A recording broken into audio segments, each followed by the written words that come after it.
Hey guys, tonight we're stepping into Greek mythology, where the gods didn't just rule the skies and seas. They were jealous, clumsy, and constantly stirring up drama in the most human ways. So before you get too comfortable, take a moment to like the video and subscribe, but only if you genuinely enjoy what I do here. And tell me in the comments where you're listening from and what time it is. I always love seeing who's joining this sleepy little journey from all around the world. Now, turn off the lights, turn on a fan if you enjoy a soft background hum, and let's gently slip into tonight's tale. Above the skies of Greece, somewhere between the clouds and thunderclaps, lies a place nobody wants to live. Yet all the gods are stuck there. Mount Olympus.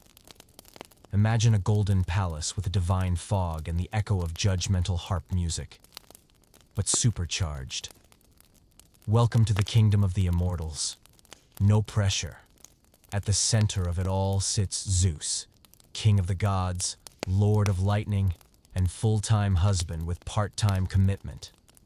In every argument, he's both the source and the guy who rewrites the rules mid-fight. Zeus had everything: the throne, the beard, the abs, and an alarming habit of romancing anything with legs. Fancy someone? Boom. Turns into a swan. Feeling extra? Boom. Golden rain through a skylight. Bored. He becomes a bull and goes on a stroll. By his side was Hera, his wife, queen of the gods, and the unofficial CEO of women tired of men doing too much. Hera, the goddess of marriage, was ironically married to the poster god for divine infidelity. Every beam of Olympus light might as well be an episode recap. Zeus, did you turn into an eagle again? Not this time. Today, I'm a sentient cloud that writes poems. My eyeballs are tired, but don't get distracted. This isn't just marital drama. This is the origin story of an entire universe. Back in the day, Zeus wasn't the Thunder Daddy yet. He was a baby, hidden in a cave by his mom to escape his dad. Cronus, who had a delightful hobby of eating his children. Cronus feared being overthrown, so he just ate all his kids, peak Greek parenting. But Zeus escaped, grew up, came back, hosted a dramatic family reunion, and together with his siblings, freshly vomited from Cronus' gut. Don't picture it. They defeated the Titans and claimed Olympus, a classic ancient Greek family coup. From there, Zeus sat on the throne beside Hera, who long ago gave up hoping for peace. They ruled the universe, raised divine kids, and occasionally roasted each other with celestial sass. One of their most iconic kids, Athena, goddess of wisdom and strategy, born from Zeus's forehead. Yes, you read that right. He ate his pregnant wife, don't ask, had a splitting headache, and bam! Athena burst out, fully armored and ready to win a debate competition. Not to be outdone, Hera had a kid solo style, Hephaestus, god of blacksmiths, born purely out of rage and passive-aggressive feminism. When he turned out less than godly handsome, she threw him off a mountain. Olympus Parenting 101. Meanwhile, Zeus continued his earthly escapades, morphing into every tail-wagging creature imaginable. Hera followed closely behind, turning his lovers into cows, flowers, gusts of wind, or just generally tragic figures. The kind of couple everyone knows but no one wants to double date with. Each god had their role, their drama, and their fandom. But Zeus and Hera, always the eye of the storm. They didn't just rule the skies. They shaped how ancient Greeks understood power, marriage, and revenge. On Olympus, time moved differently. 300 years might pass during one divine argument. The most common sound wasn't harp music, but what did you turn into this time? A heart-shaped fog bank. And even if you find them petty, messy, or wildly problematic, There's something familiar about them. They get jealous. They make mistakes. They try. They love. Very poorly. But they are vivid, chaotic, terribly lovable characters. That's why we still talk about them after thousands of years. You've just stepped into a world where gods battle with lightning, flirt with magic, and live like every day, which is the season finale of Olympus Drama HD. And that was just the warm-up. Tomorrow night we'll meet Athena, the goddess born from a headache. But for now, close your eyes. Picture yourself sitting beside Hera, sipping a cup of overly complicated tea, listening to distant thunder roll through the clouds, and whispering, "I wonder what happens next." If you think wisdom comes from books, years of training, or at least a few semesters of college, Athena would like a word because she was born from a headache. No, not a metaphor. It's not a cosmic metaphor, a literal migraine from Zeus. Imagine this. You're the king of the universe.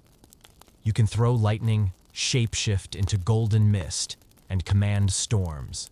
But one sunny day, you wake up with a headache so fierce, it feels like a blacksmith is setting up shop inside your skull. It's not a too much wine headache. A please hand me a hammer and trust me, I know what I'm doing situation. So Zeus, instead of resting or calling a divine healer, calls Hephaestus, god of metalwork, and says, "Buddy, crack my skull open. No tea, no ice, no aromatherapy. It is just a divine hammer to the forehead." And with a glorious clang, Athena emerges, not crying, not crawling, but strutting fully armored from her father's forehead like a warrior straight off the celestial runway. Gleaming shield, spear in hand. The helmet is perfectly tilted. Zero patience for nonsense. She didn't coo. She didn't wobble. Athena was born as a cosmic software update, sleek, precise, with no bugs and no downtime. Athena is the goddess of wisdom, strategy, crafts, and owls. Yes, her sacred animal is the owl, because in mythology, owls symbolize wisdom. Or maybe it's because they always look like they're silently judging everyone's intelligence. Unlike her half-brother Ares, the bloodthirsty war god who thinks strategy means yelling louder. Athena is the kind of warrior who prefers brains over blades. She doesn't scream, charge. She quietly adjusts to the battlefield until her enemies realize they've already lost.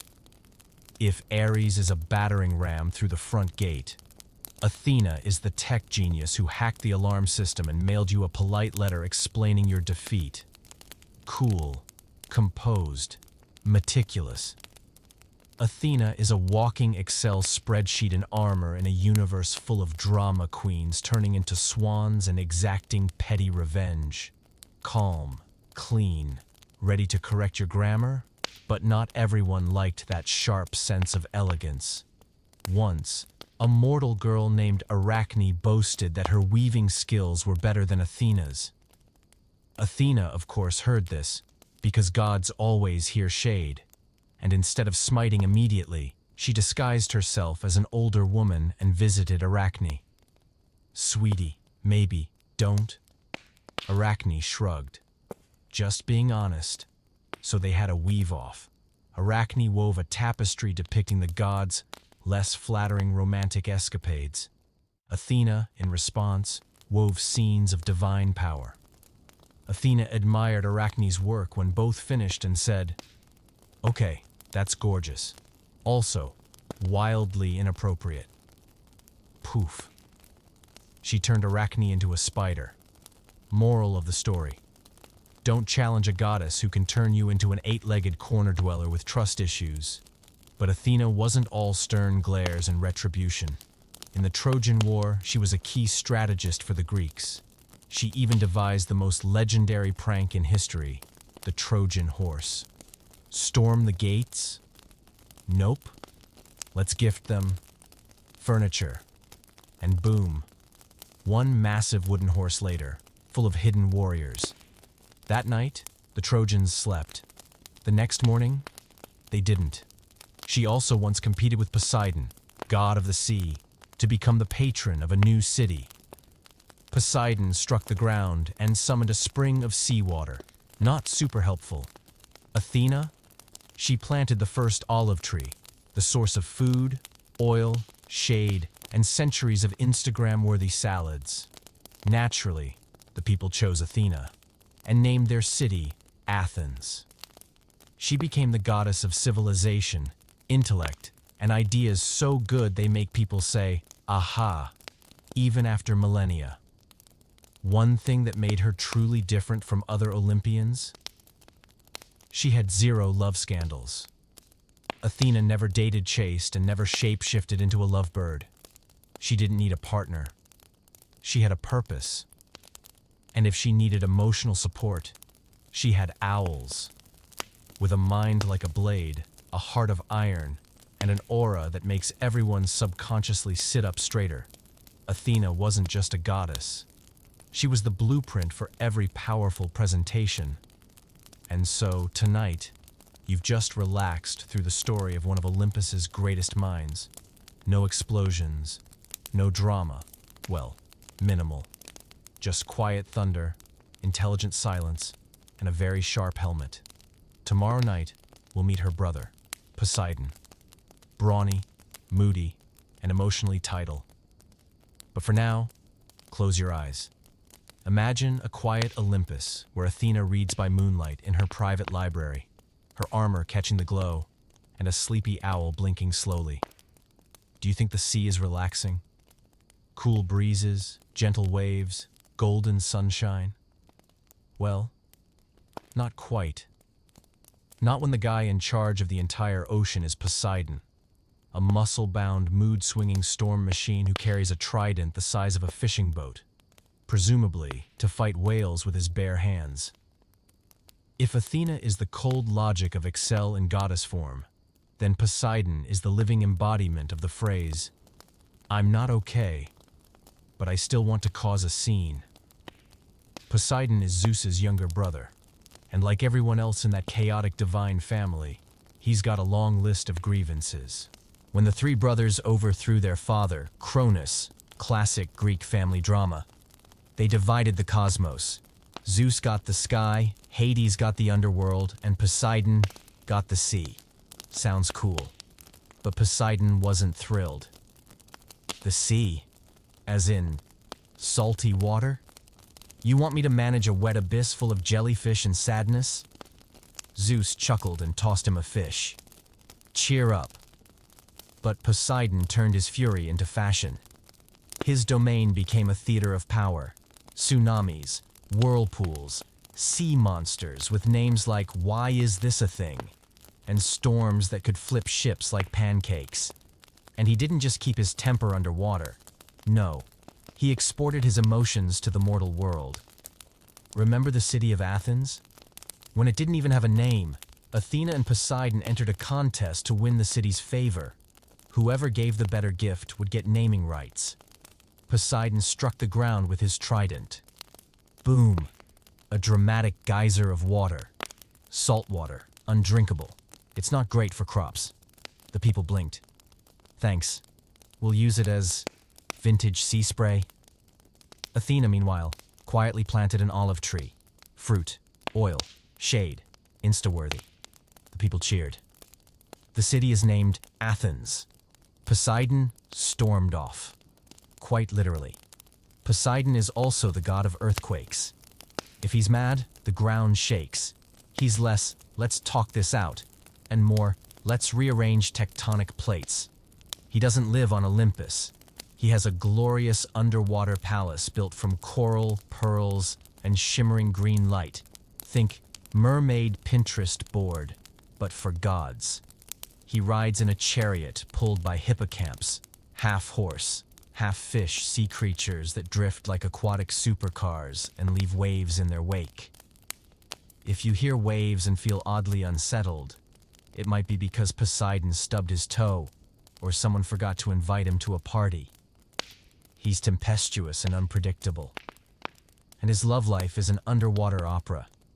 He's courted sea nymphs, goddesses, mortals, even at one point, a woman who turned into a tree. Long story, very damp. One of his most infamous episodes, Medusa. Back when she was a beautiful priestess in Athena's temple, Poseidon made a very inappropriate move. Furious at the desecration of her sacred space, Athena punished Medusa by turning her into a snake-haired creature of doom.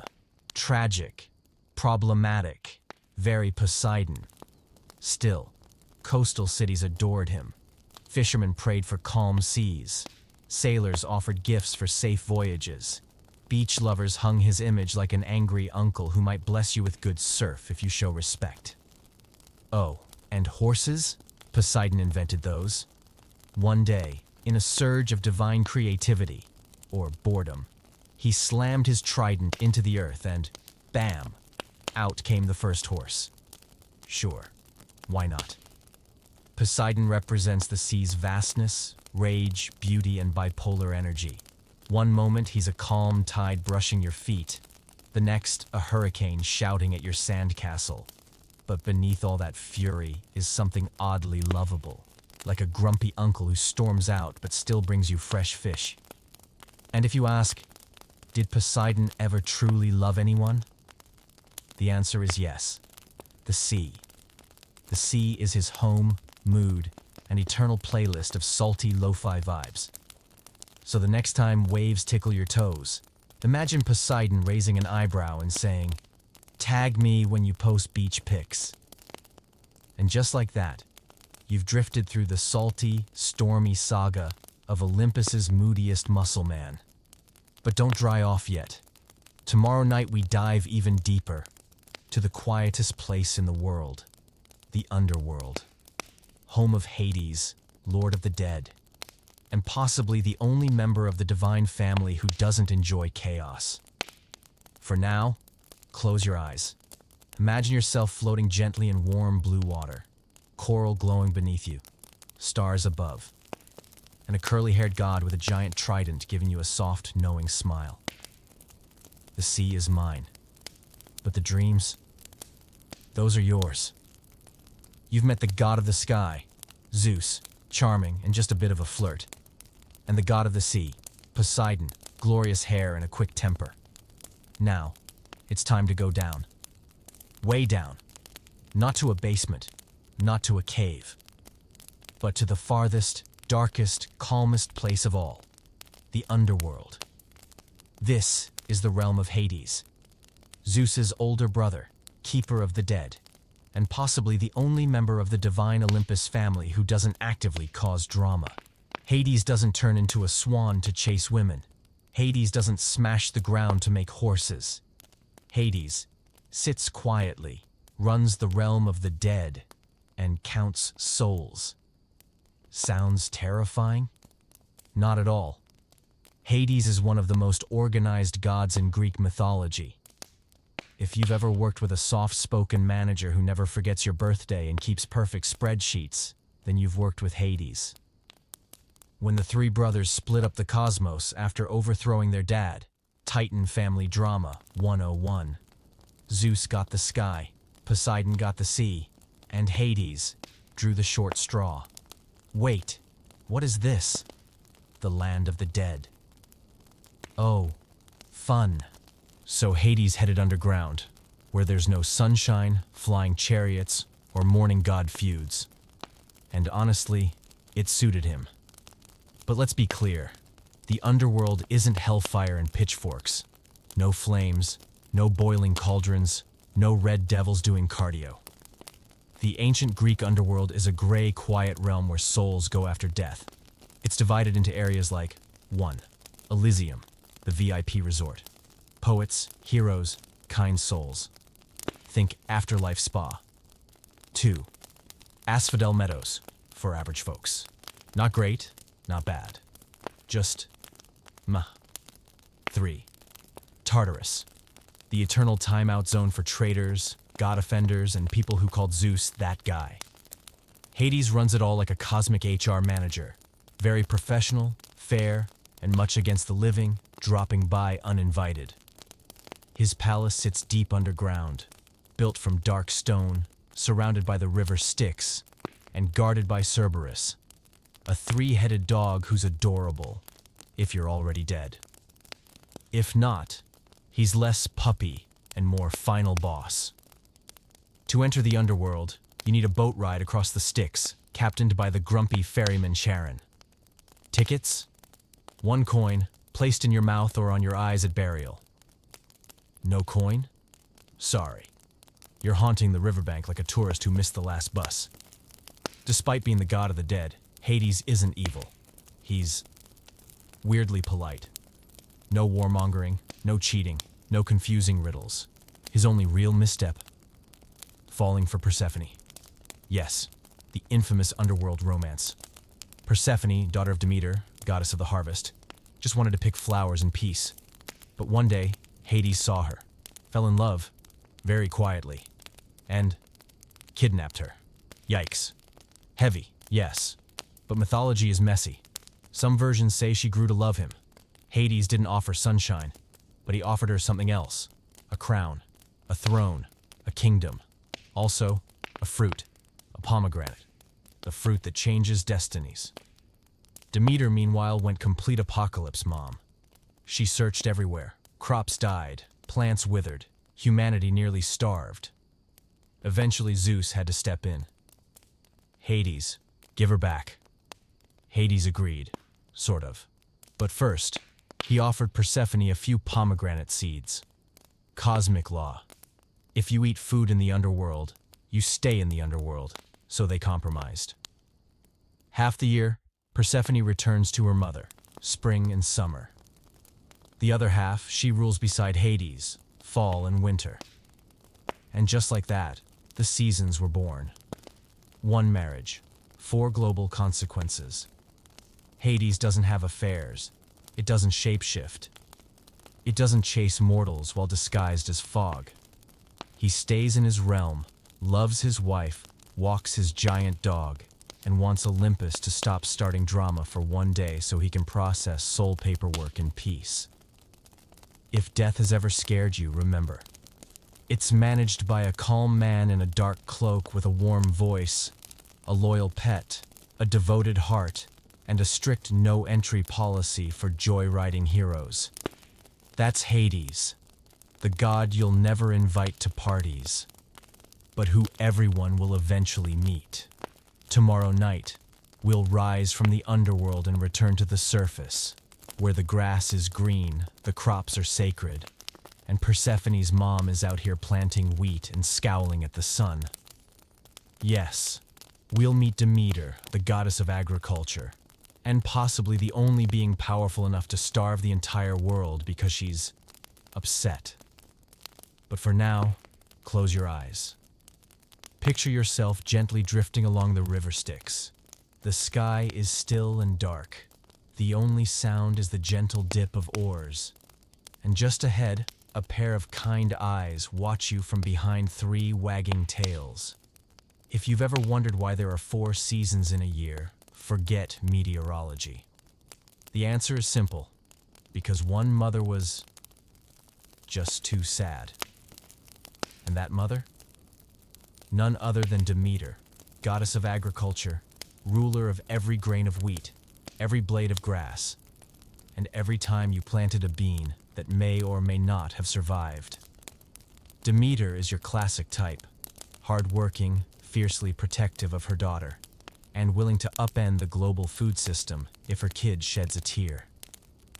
Every morning, Demeter wears a crown of daisies, arms full of grain, humming softly as she strolls through fields. She loves the earth, plants, and the scent of honest farmer sweat. But most of all, she adores her only daughter, Persephone. Persephone is the kind of daughter who carries a basket of flowers, sings to butterflies, and makes the sky look bluer just by stepping outside. Their life was a poem, picking flowers in the morning, baking in the afternoon, storytelling at night. No drama, no gods turning into swans, just peace. Until, one day, Persephone wandered off alone. Persephone heard a sound in a meadow enchanted by a strange narcissus blossom. The ground cracked open, and from deep within rose a black chariot drawn by horses, whose eyes looked like they silently judged everyone. At the reins sat Hades, king of the underworld, the same god you met yesterday. And like any dramatic mythological encounter, he saw Persephone and was instantly smitten. Without a word, he reached out, with all the subtlety of a freight train, scooped her up, and whoosh, disappeared underground. Naturally, no one could find her. Someone thought they saw a pig nearby, but pigs aren't great eyewitnesses. When Demeter realized her daughter was missing, she snapped. She asked the sun. She asked the wind. She interrogated the trees. No one knew. So she wandered the earth, ditching her daisy crown, letting her hair go wild. And wherever she went, the grass died. Demeter was too sad to goddess properly. No more wheat, no more harvest songs. Crops withered. Earth cracked. Annual reports failed.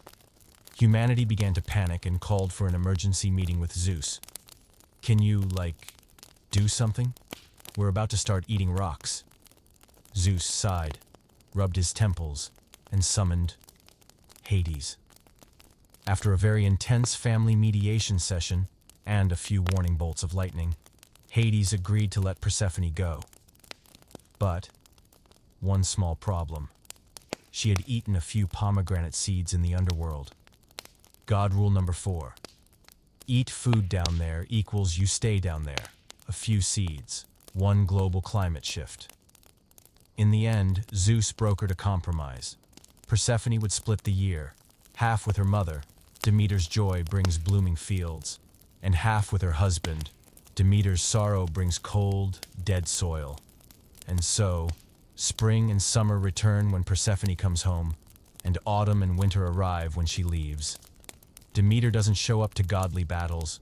She doesn't shapeshift or monologue. She's the goddess of slow living, warm tea, dirt-covered hands, and soft smiles when the first seed finally sprouts. She's worshipped all over, especially by farmers. Not the kind who toast Dionysus and party, but the kind who quietly whisper, "Please let the storms pass, let the hens lay, and may the corn not rot." In Eleusis, the Greeks held secret multi-day rituals to honor Demeter and Persephone. The details, still a mystery. But those who attended came back, serene and maybe more appreciative of breakfast cereal. What does Demeter teach us? That grief can turn fields barren, that a mother's love can shake Olympus itself, and that if you tend to the land with kindness, the land will feed you in return. Demeter doesn't attend divine parties, but every time you bite into a warm, buttered slice of toast, somewhere, she's smiling. Tomorrow night, we'll meet her complete opposite, Aphrodite, goddess of beauty, love, and the spark that causes half of all divine drama on earth and in heaven. But for now, close your eyes. Imagine lying in a golden wheat field, the breeze threading softly through your hair. And far off, Demeter and her daughter walk hand in hand, humming gently among the early spring blooms.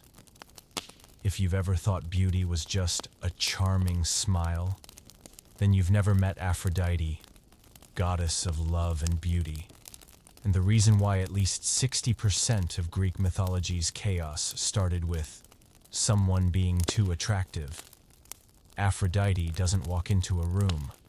She appears. It is the entrance where flowers bloom independently, birds start chirping, men stand up straighter, and women fix their hair on instinct. And believe it or not, she was born from sea foam. Yes, not a mother, not a womb, but foam.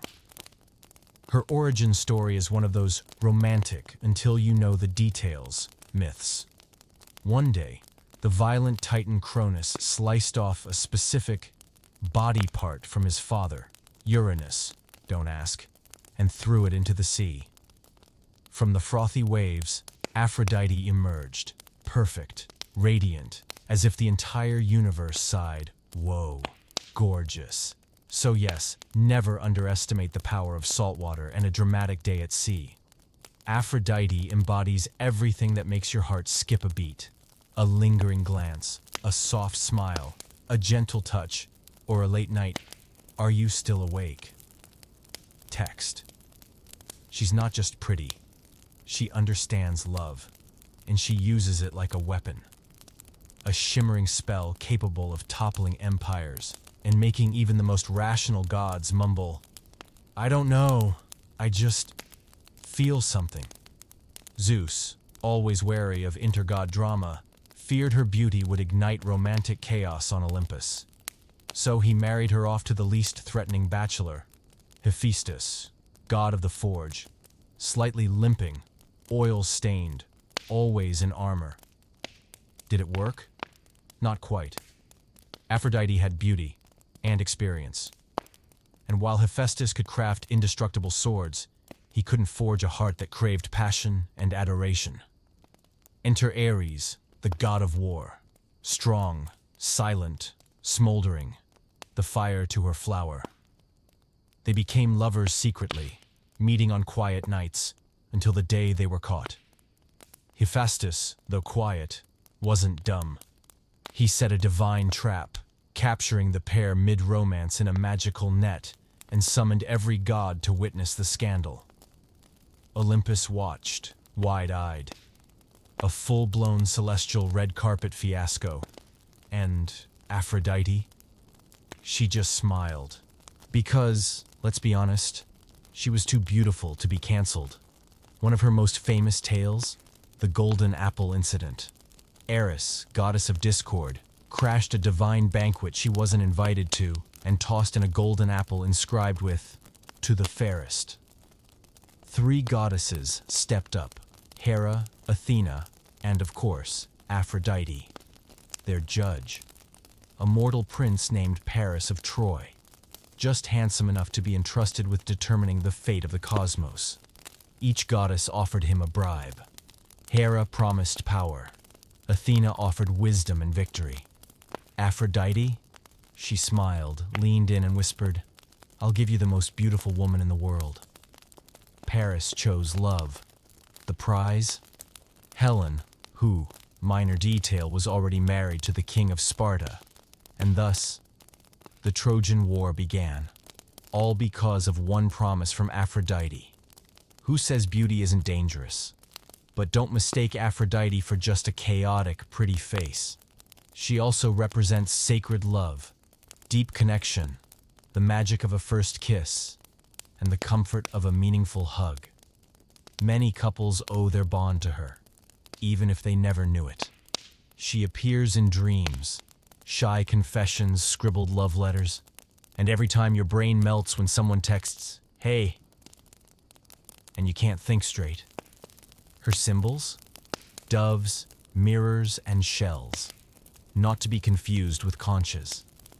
Hence, those iconic paintings of her rising from the sea, her hair flowing, her hand modestly placed, and her doves fluttering like backup dancers at a divine concert.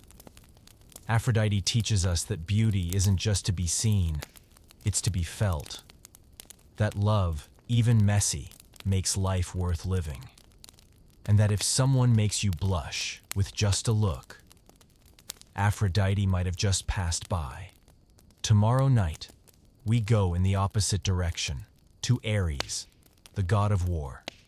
A man of few words, many weapons, and enough testosterone to make the world flinch. But for now, close your eyes.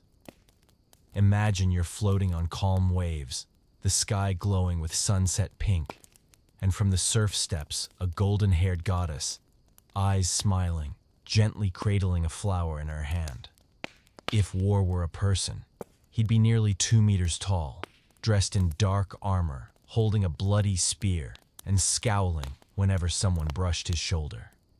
That person is Ares, the Greek god of war, and the one deity most of Olympus agreed not to invite to parties unless necessary.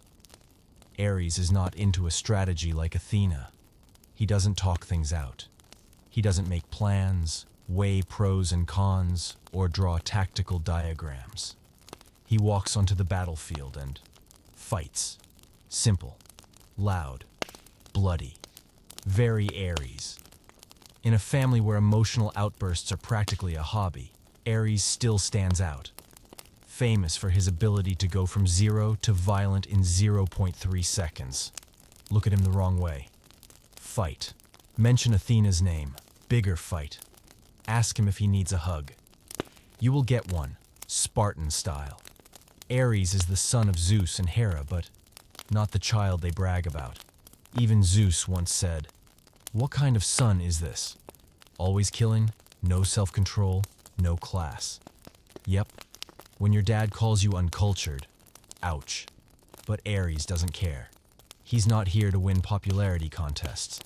He's here to smash. He rides into battle with his squad. Fear, terror, and discord. The kind of entourage that screams, "Let's brawl with an entire country." And if you think Ares doesn't have a heart, think again. He does. A loud, reckless heart that beats wildly for a particular goddess named Aphrodite. Yes, that Aphrodite. Love goddess, charm queen. Married, unhappily, to Hephaestus, the god of forge and constant smell of iron. But on quiet afternoons in Olympus, when the sky turns gold and clouds drift lazily, Aphrodite often disappears. Ask Cerberus down in the underworld, and he'll bark, "She's probably with Ares again." The two carried on a secret love affair, sneaking through the skies. He was brute strength, and she was irresistible allure, a dangerous combo. But Hephaestus wasn't clueless. One day, he caught them in the act using an enchanted net and invited every god to witness their shame. A celestial scandal. Olympus-wide gossip. And Ares? Mortified, like a warrior who forgot his sword. Aphrodite? Smiling calmly, as if to say, "Seen worse." Still flawless. During the Trojan War, Ares, of course, sided with whoever fought the hardest. Unfortunately for him, that meant clashing with Athena, his half-sister and eternal rival. She was brains to his brawn, chest to his fists, and she beat him again and again, not with muscle, but with sheer cunning. Ares raged, shouted, slammed walls, and then went back into battle. That's just his way, but don't mistake him for evil. Ares isn't cruel, he's just raw. His essence is chaos, and his joy is combat. He's like a war dog who wants to run, bark, and knock things over. It's not personal. It's instinct. The ancient Greeks didn't adore Ares like other gods. They didn't build lavish temples for him. Why worship war after all? But soldiers whispered his name before the battle. Warriors prayed for his strength. And anyone who walked off a battlefield alive carried a little piece of Ares in their soul. His symbols, helmets, spears, and of course, screams. Ares doesn't chat. He doesn't negotiate. He is the embodiment of that split second when rage takes over. You might not love Ares, but you have been Ares.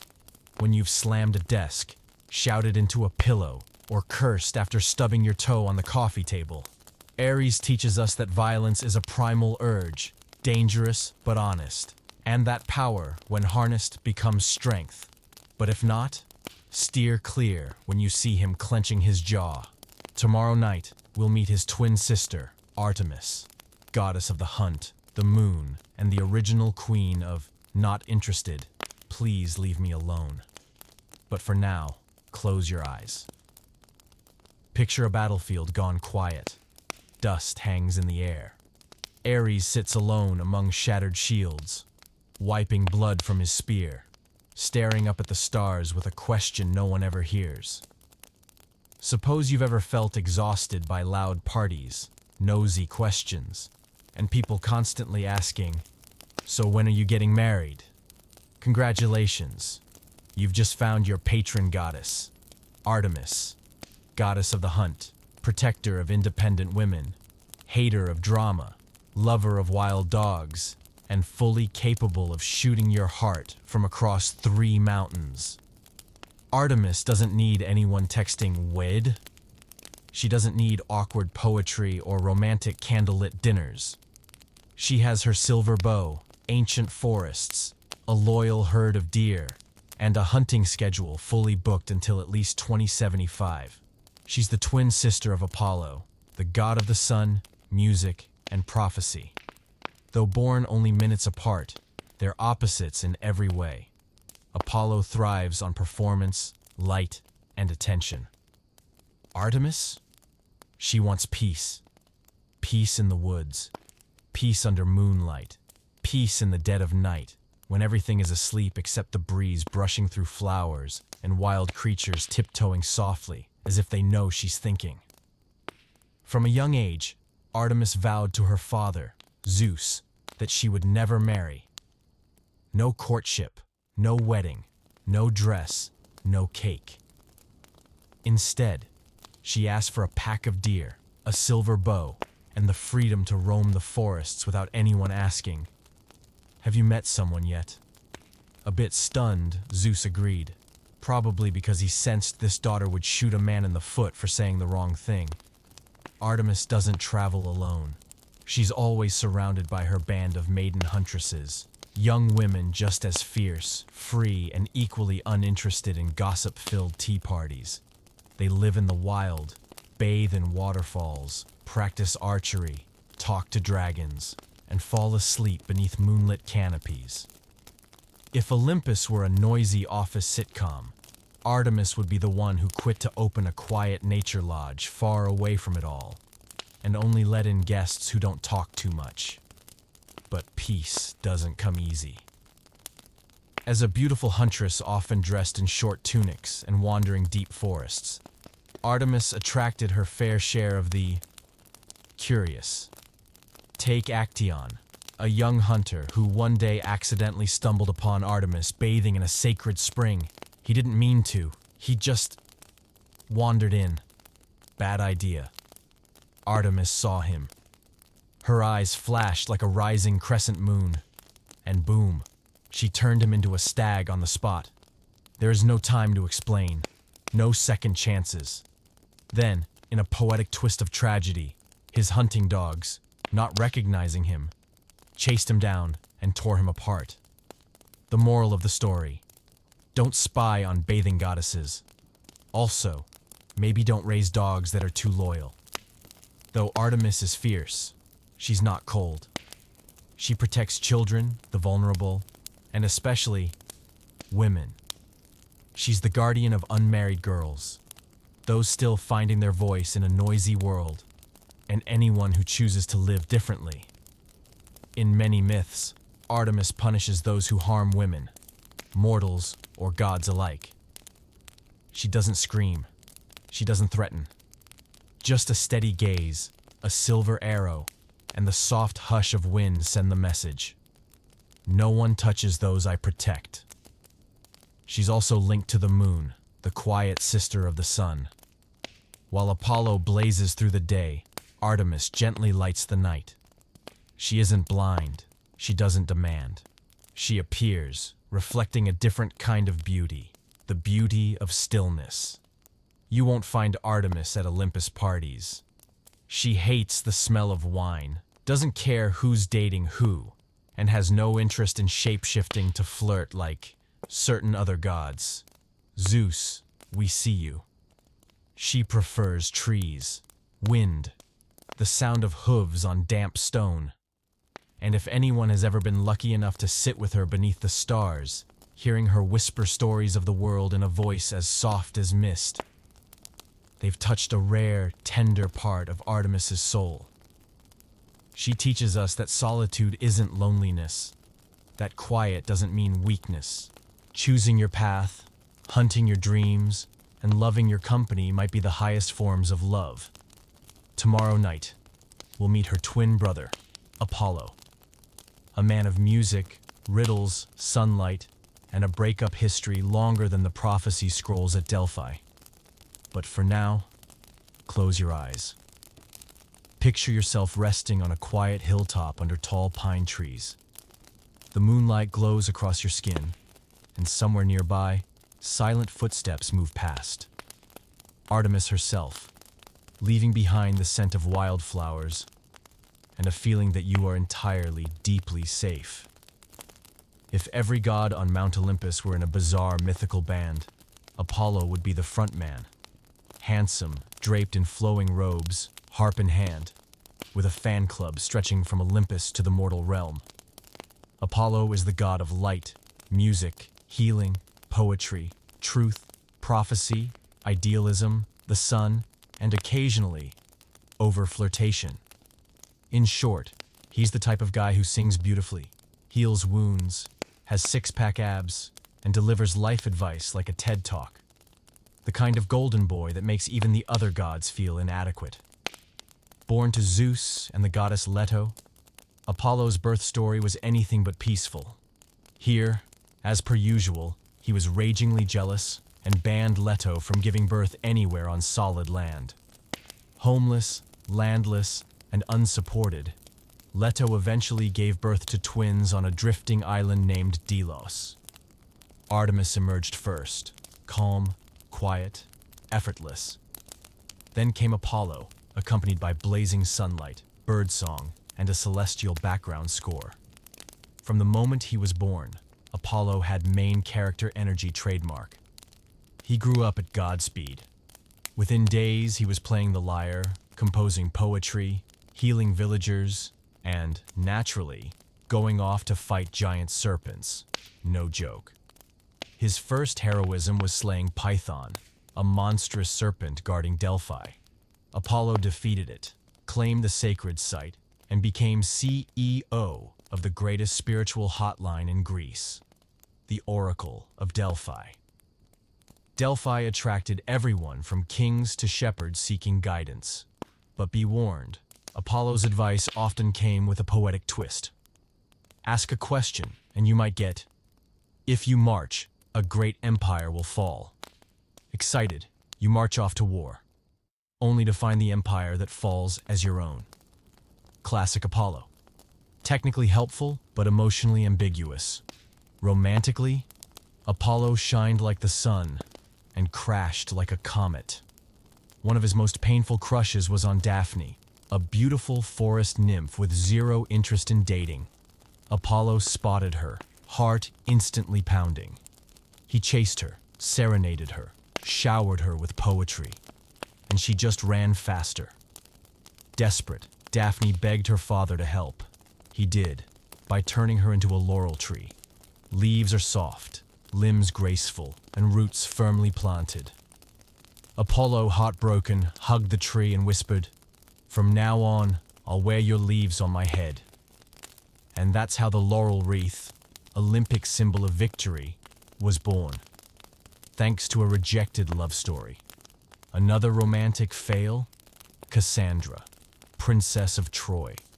Apollo gifted her the power of prophecy, but he didn't take it away when she rejected his love. Instead, he cursed it.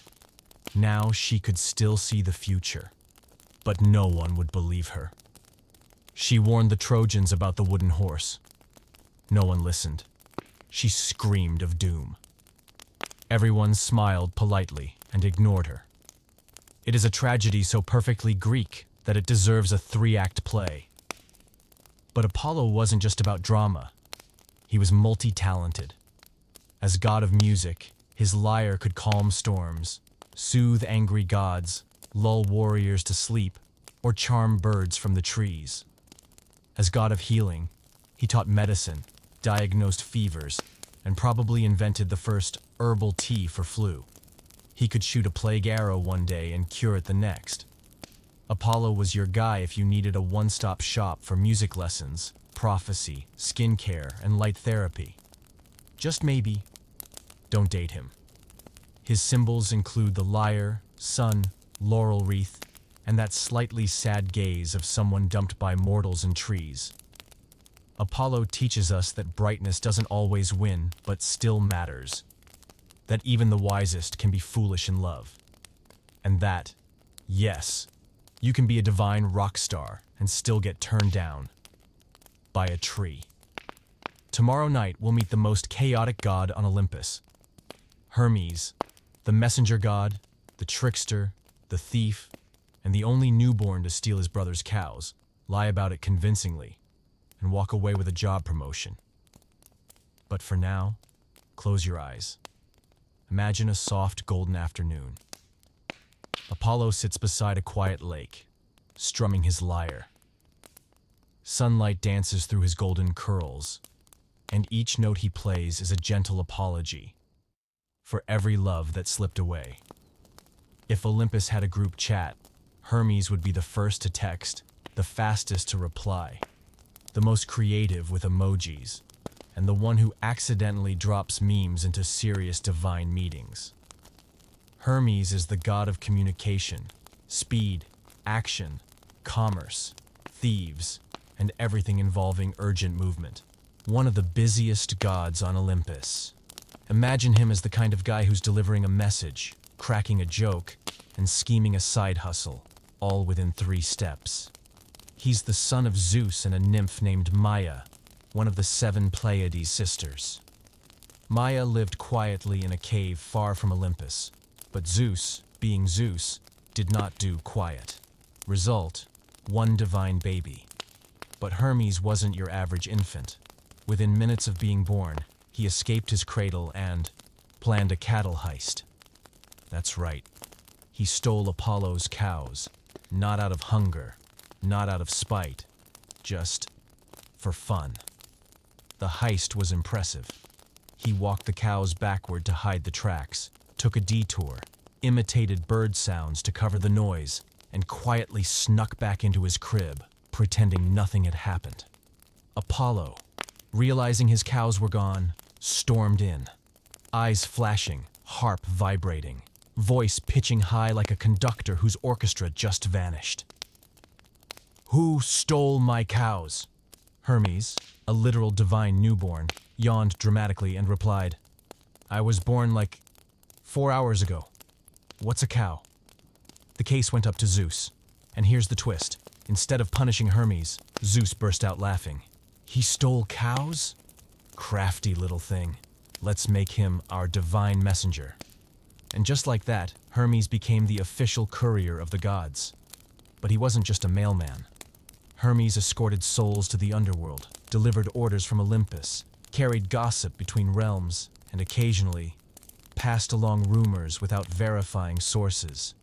He's known for his winged sandals, which let him fly like the wind, a winged cap, and the caduceus, the staff with 2 entwined snakes, now, somewhat mistakenly, used as a symbol for modern medicine. Originally, it symbolized merchants, not doctors, but the paperwork's done now. Thanks to his fast feet and thinking, Hermes also became the patron of merchants, thieves, storytellers, actors, and anyone trying to wiggle out of a situation with style. His personality? As clever as a student who always answers the wrong question correctly. As smooth-talking as a lawyer defending a banana theft with Shakespeare quotes. And as slippery as someone skipping class but still showing up on the attendance sheet. Hermes doesn't fight. He persuades. He charms. And if needed, he plays music. After the cow incident, he even invented the lyre from a turtle shell and gifted it to Apollo as a sorry not sorry peace offering. Apollo, instantly obsessed. Cows, returned. Brotherhood, repaired. Hermes is that guy everyone trusts, and side-eyes a little.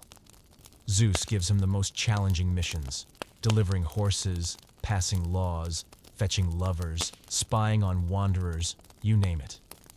Hermes pops up in nearly every myth, not always as the hero, but always as the guy who keeps the hero alive just long enough to finish the story. When mortals pray to Hermes, they don't ask for love or war. They ask for, "Let me sneak out of this meeting unnoticed. Let my small business not get scammed. Let me skip school without detention." And Hermes listens. Usually, he agrees, as long as you're clever about it. Hermes teaches us that sometimes it is mightier than muscle, that a well-timed word can end a war, and that organized procrastination is a life skill, but only if you're as slick as the god of messengers. Tomorrow night, we'll heat things with one of the most iconic divine dramas ever. A beauty contest between three goddesses, a golden apple, a mortal named Paris, and the scandal that sparked the Trojan War. But for now, close your eyes. Imagine yourself lying on a drifting cloud, and Hermes zips past, winged sandals fluttering, serpent staff in hand, whistling a tune no mortal could ever quite catch. If you've ever thought that great wars always start over land, power, or political tension, then welcome to Greek mythology, where a single apple can burn down a city. And this wasn't just any apple. It was golden, not edible, but the apple of discord. One toss, three goddesses flipping into beauty contest mode, a clueless prince chosen to judge, and boom, the Trojan War began. It all started at a divine wedding feast celebrating the marriage of Peleus, a mortal hero, and Thetis, a sea goddess. Everyone got invited, except Eris, the goddess of discord. You might guess what happens when someone named Discord is left off the guest list. Yep. She showed up anyway, with a gift. A golden apple inscribed with, "To the fairest." And just like that, chaos. Three of the most powerful goddesses immediately stepped forward to claim the title of the fairest. 1. Hera, queen of the gods, is majestic and presidential in posture. 2. Athena, the goddess of wisdom and strategy, has a look that says, "Touch me, and I'll outthink you." 3. Aphrodite, goddess of love and beauty, arrived with wind in her hair and music trailing behind her. Each one stared at the apple and said, "It's mine." Zeus, caught in the celestial crossfire, immediately bailed. "I have a wife. I'm not touching this. Hard pass." So, the goddesses descended to earth and picked a mortal to judge. Paris, a young prince of Troy, handsome, gentle, and just trying to enjoy his peaceful life herding sheep. Poor Paris. One moment he's picking fruit, the next, he's picking the fate of civilization. The three goddesses approached him, each offering a divine bribe. 1. Hera promised, "Choose me, and you'll have power. Rule all of Asia." 2. Athena said, "Choose me, and you'll never lose a battle. Wisdom, strength, eternal glory." 3. Aphrodite leaned in, smiled sweetly, and whispered, 4. I'll give you the most beautiful woman on earth." Paris, being a young man, and young men being famously susceptible to dreams, chose Aphrodite. And just like that, Aphrodite won the contest. Hera and Athena smiled. Noted.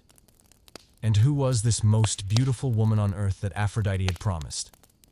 Helen, wife of Menelaus, king of Sparta, radiant as a Greek sunrise, her hair long as the Aegean waves, and legally very much married.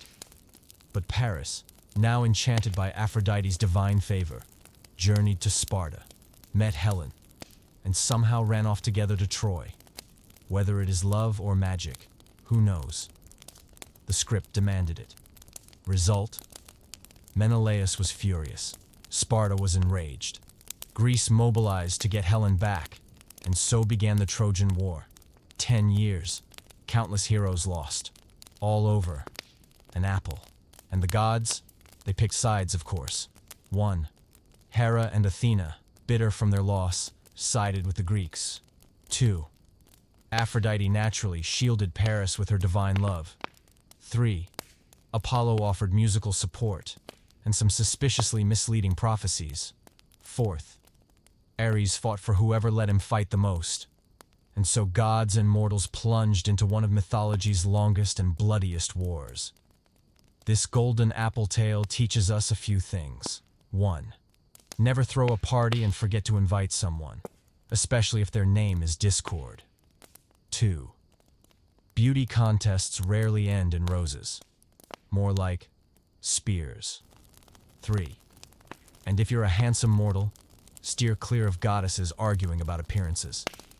Paris wasn't a villain.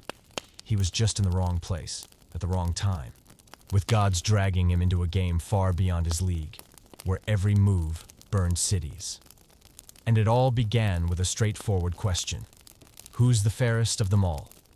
Tomorrow night, we'll see the war from the eyes of mortals, the heroes who fought in flames, unaware that the gods above were treating them like pieces on a celestial chessboard.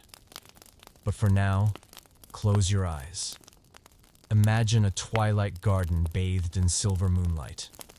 3 goddesses stroll beneath the stars, each radiant in her way, while one young man sits nervously, holding a golden apple, unaware he's about to become the spark that sets an entire civilization ablaze. The war had officially begun after golden apples, jealous goddesses, and a handsome prince running off with one else began. And now, the gods temporarily stepped aside, giving the stage to those made of flesh and bone, the warriors, the heroes, the ones who had no wings, no magic, but still chose to stand in the middle of fire and steel. This is their story. The names that echo through time are Achilles, Hector, Odysseus, and Patroclus, men whose courage rivaled immortality.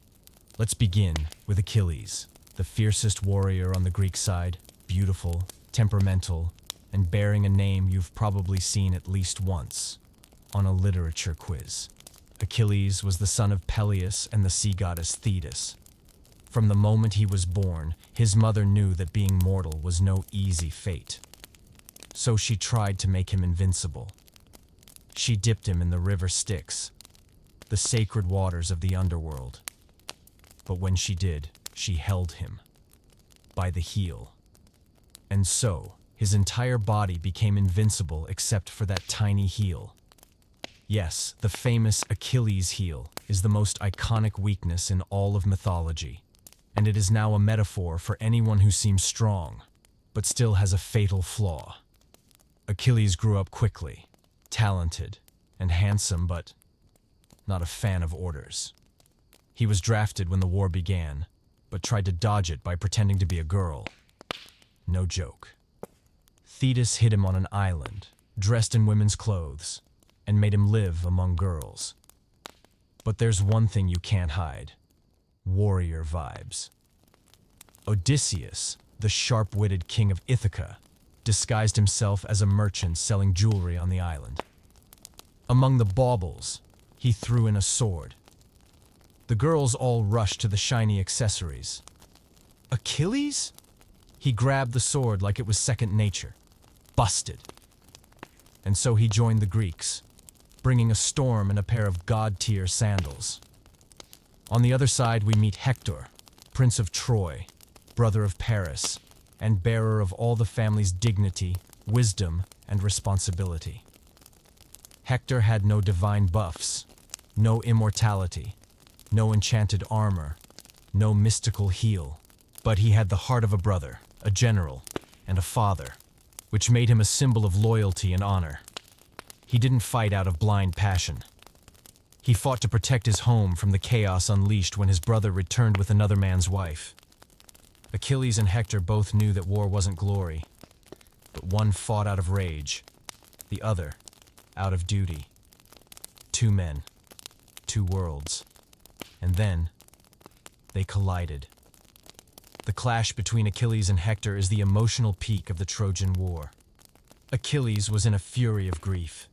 His closest companion, Patroclus, had been killed by Hector in battle.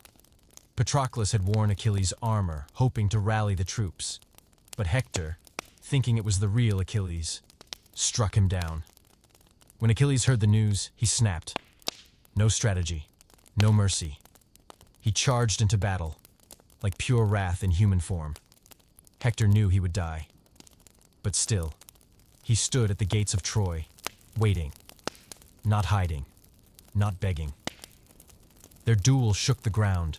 Spears sliced the air like thunderbolts. And finally, Hector fell.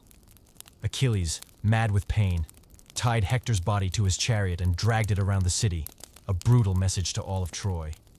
But even rage has an end. When King Priam, Hector's father, came quietly into the Greek camp, knelt before Achilles, and begged for his son's body, the warrior who had turned to stone in his grief wept.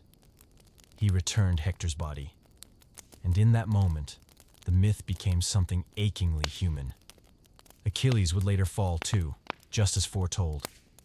A single arrow from Paris, guided by Apollo, struck him in his vulnerable heel. He fell, but his name lived forever. The story of Achilles and Hector isn't just a duel. It's a tragedy of humanity. No matter how strong or noble, we are all bound by fate, and we all pay the price for our choices. Tomorrow night, we'll look at the aftermath of this war. The Trojan horse, a bizarre, brilliant prank of history, and a lesson that you should never accept gifts from your enemies. But for now, close your eyes. Picture the battlefield quiet after the storm. The wind is soft against broken walls. And there, two spirits, Achilles and Hector, sitting side by side, no longer enemies. Just two men, finally at peace. If you've heard someone say, "Never accept gifts from strangers," you can thank the Greeks. Because among all the lessons passed down from mythology, few sting quite as much as a wooden horse left at your doorstep. Not a real horse. No mane, no neighing, no hay. Just a big hunk of carved wood, standing tall at the gates of Troy. Beautiful, mysterious, and, oddly enough, completely unexplained. But as always, the people of Troy decided it must be a gift of peace. The Trojan War had dragged on for 10 years. A decade of fighting, dying, divine lightning bolts, and non-stop drama from mortals and gods. Despite having Achilles, Odysseus, and a whole roster of top-tier heroes, the Greeks couldn't bring down Troy, a city fortified like a divine fortress. Then came Odysseus, king of Ithaca, master of tactics, silver-tongued strategist, and professional turn-failure into clever scheme guy. He had a strange idea. If we can't beat them, let's trick them. The plan sounded like a children's comic, but it worked. They built a giant wooden horse, pretended to abandon the war, left the horse as a peace offering, and hid soldiers inside. And so, one misty morning, the Trojans woke up and looked out to sea. The Greek army was gone. All that remained on the beach was a wooden horse. It's big enough to make anyone curious, or just too gullible. Laocoon, a priest of Troy, saw the horse and immediately said, "I don't know about you, but this thing feels suspicious. Could be a trap. I'm getting serious scam alert vibes." He even said the now famous line, "Beware of Greeks bearing gifts." But right after that, two sea serpents slithered out of the ocean, wrapped around Laocoon and his sons, and crushed them right before the city. Someone whispered, I guess the gods don't like skeptics." And just like that, the decision was made. The Trojans opened the gates, rolled the horse into the city square, and celebrated. A feast broke out, music, dancing, laughter. Everyone was convinced the war was over. That night, all of Troy slept soundly after the decade's biggest party. Meanwhile, inside the horse, Odysseus, Menelaus, and a band of elite Greek warriors, cramped, sweaty, and probably cranky, quietly pushed open the trap door. The signal was lit. The Greek fleet, hiding nearby, returned. And in a single night, the city of Troy, which thought it had won, was destroyed. And that's how it ended. It was a gift no one asked for or questioned, yet everyone welcomed it. The Trojan War ended with some unforgettable lessons. Never underestimate Odysseus's ability to improvise. Don't let your joy close your eyes to apparent danger. If you find a surprise gift on your doorstep with no receipt, leave it outside. After the war, everyone's fate unraveled. Paris, the prince who started it all, died from battle wounds. Helen, the woman exchanged for an entire city, was returned to Sparta as if nothing had happened. Awkward. And Odysseus? Well, his return home would take another 10 years, a journey we'll visit in the coming episodes. But tonight, stay a moment longer with this image. A once great city is now silent and burning. A massive wooden horse still standing in the square, the last monument to a brilliant and brutally deceptive plan. The Trojan horse may be the most unforgettable of all the gifts in mythology. Not just a clever trick, but a timeless warning. Sometimes, it's the thing you welcome in with a smile that takes everything away. Tomorrow night, we'll take a break from war and explore something lighter. The most chaotic love stories in Greek mythology, where mortals love gods, gods love trees, and trees love... Don't ask. But for now, close your eyes. Picture yourself walking through a sleeping city under a pale moon. In the center of the square, a wooden horse stands still. And you know, tonight, everything is about to change. Do you think modern love is complicated? Red receipts left on scene, partners who won't post you online, and trying to decode whether "I'm fine" means you'd better run. Then welcome to Greek mythology, where love isn't just messy, it's supernatural. Here, gods can fall for you regardless of gender, species, or whether you're still entirely human. And if you think love is supposed to be soft, sweet, and poetic, wait until you hear about gods falling in love with trees, mortals chasing shadows, someone falling for the wind, and, occasionally, for themselves. Let's begin with one of the most famous love stories of all time. Orpheus and Eurydice. A romance so profound, heartbreaking, and ruined in the final 2 seconds. Orpheus was a musical genius. His lyre could soften stone, make rivers pause, and even stir tears in the god of the underworld. When his beloved Eurydice died from a snakebite, Orpheus didn't cry or light candles. He walked straight into the underworld and played his heart out. And Hades, the brooding king of the dead, was moved. He agreed to let Orpheus bring Eurydice back to life, but on one condition: he wouldn't look back at her until they were both out of the underworld. Easy. But as they climbed the shadowy path, Orpheus grew nervous. Eurydice said nothing. I didn't touch him. Was she there? As the exit glowed near, his doubt won. Just 2 steps from the threshold, he turned around, and there she was, eyes filled with love and goodbye, before she vanished forever. One of the most beautiful love stories, undone by a single glance. It is one of mythology's shortest, saddest, and most infuriating tragedies. Next up, a love that's a little too self-reflective. Narcissus, a man so beautiful that everyone adored him, except him. He loved no one. So the gods made him see his reflection in a still pond. And Narcissus fell in love instantly.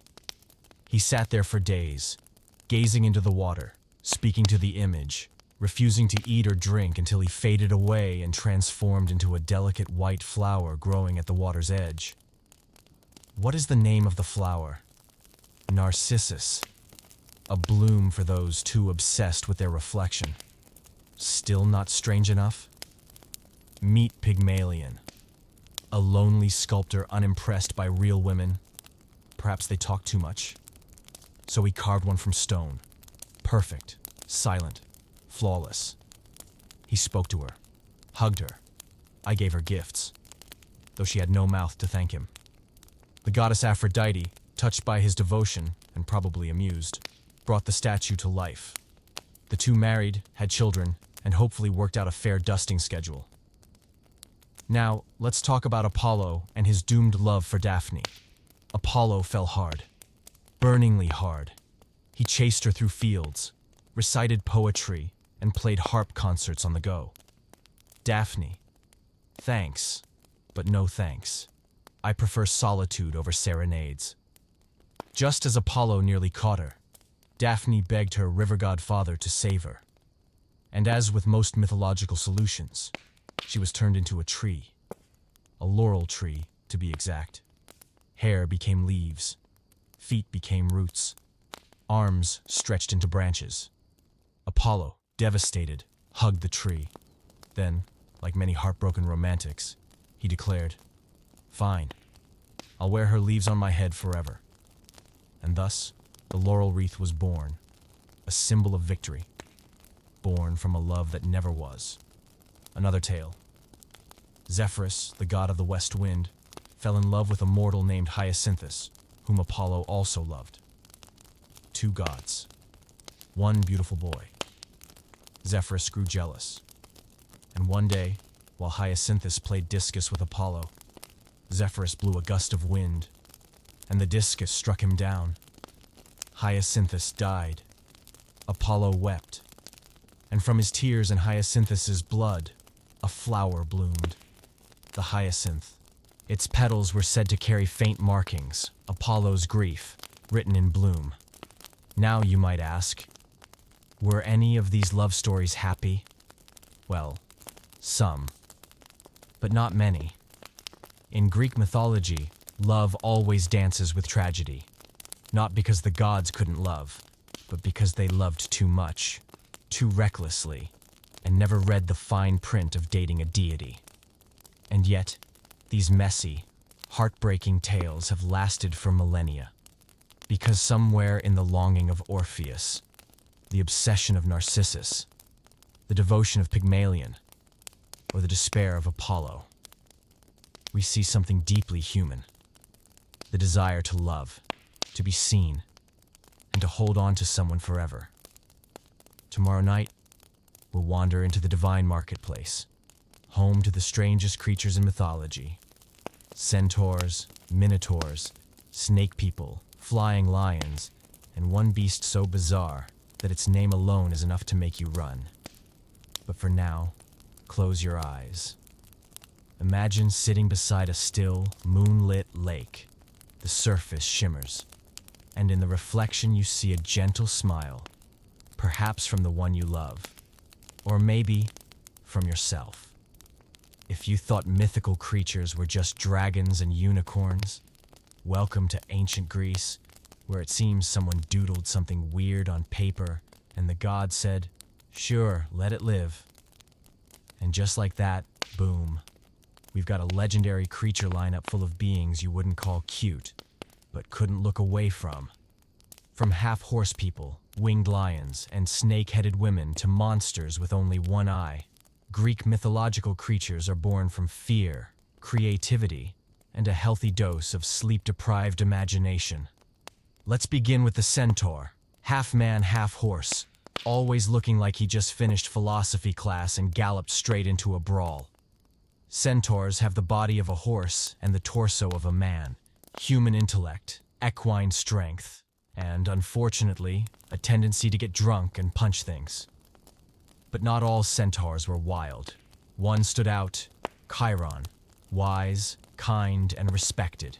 He taught heroes like Achilles and Hercules, possibly the most beloved tutor in all of mythology. Think of him as the world's first homeschooled centaur professor. Next up, Minotaur. Bull's head, man's body, a penchant for labyrinths, and zero hospitality. The Minotaur was the unfortunate result of a very strange love triangle involving the Queen of Crete and a sacred white bull.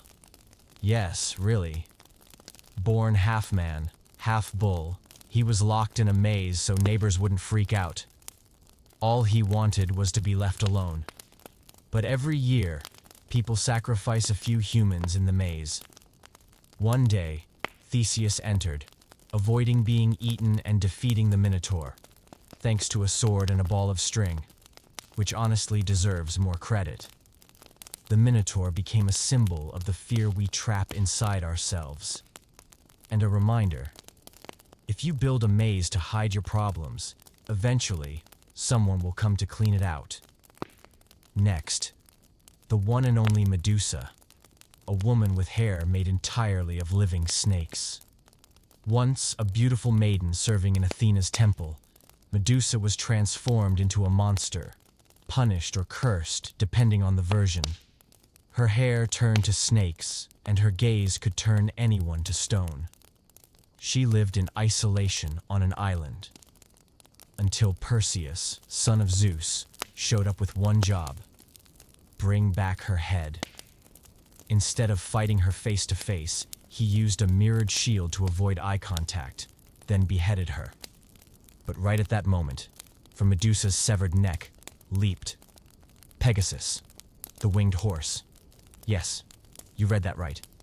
A flying horse popped out of a decapitated monster. Very Greek. Now Pegasus, a rare gem. Beautiful, gentle, and uninterested in eating anyone. Snow white, with wings like feathered sails, Pegasus soared through the skies. After his dramatic birth, he became the steed of heroes like Bellerophon, who rode him to battle and slay the monster Chimera. Speaking of Chimera, this beast happens when the gods play Frankenstein. Chimera had a lion's head in front, a goat's head in the middle of its back, a serpent for a tail, and it breathed fire. Very logical. Very mythological. It's tough to draw without panicking. Another classic? Cyclops, the one-eyed giant. Upon first glance, most people react, did he forget his other eye? But Cyclopes were no joke.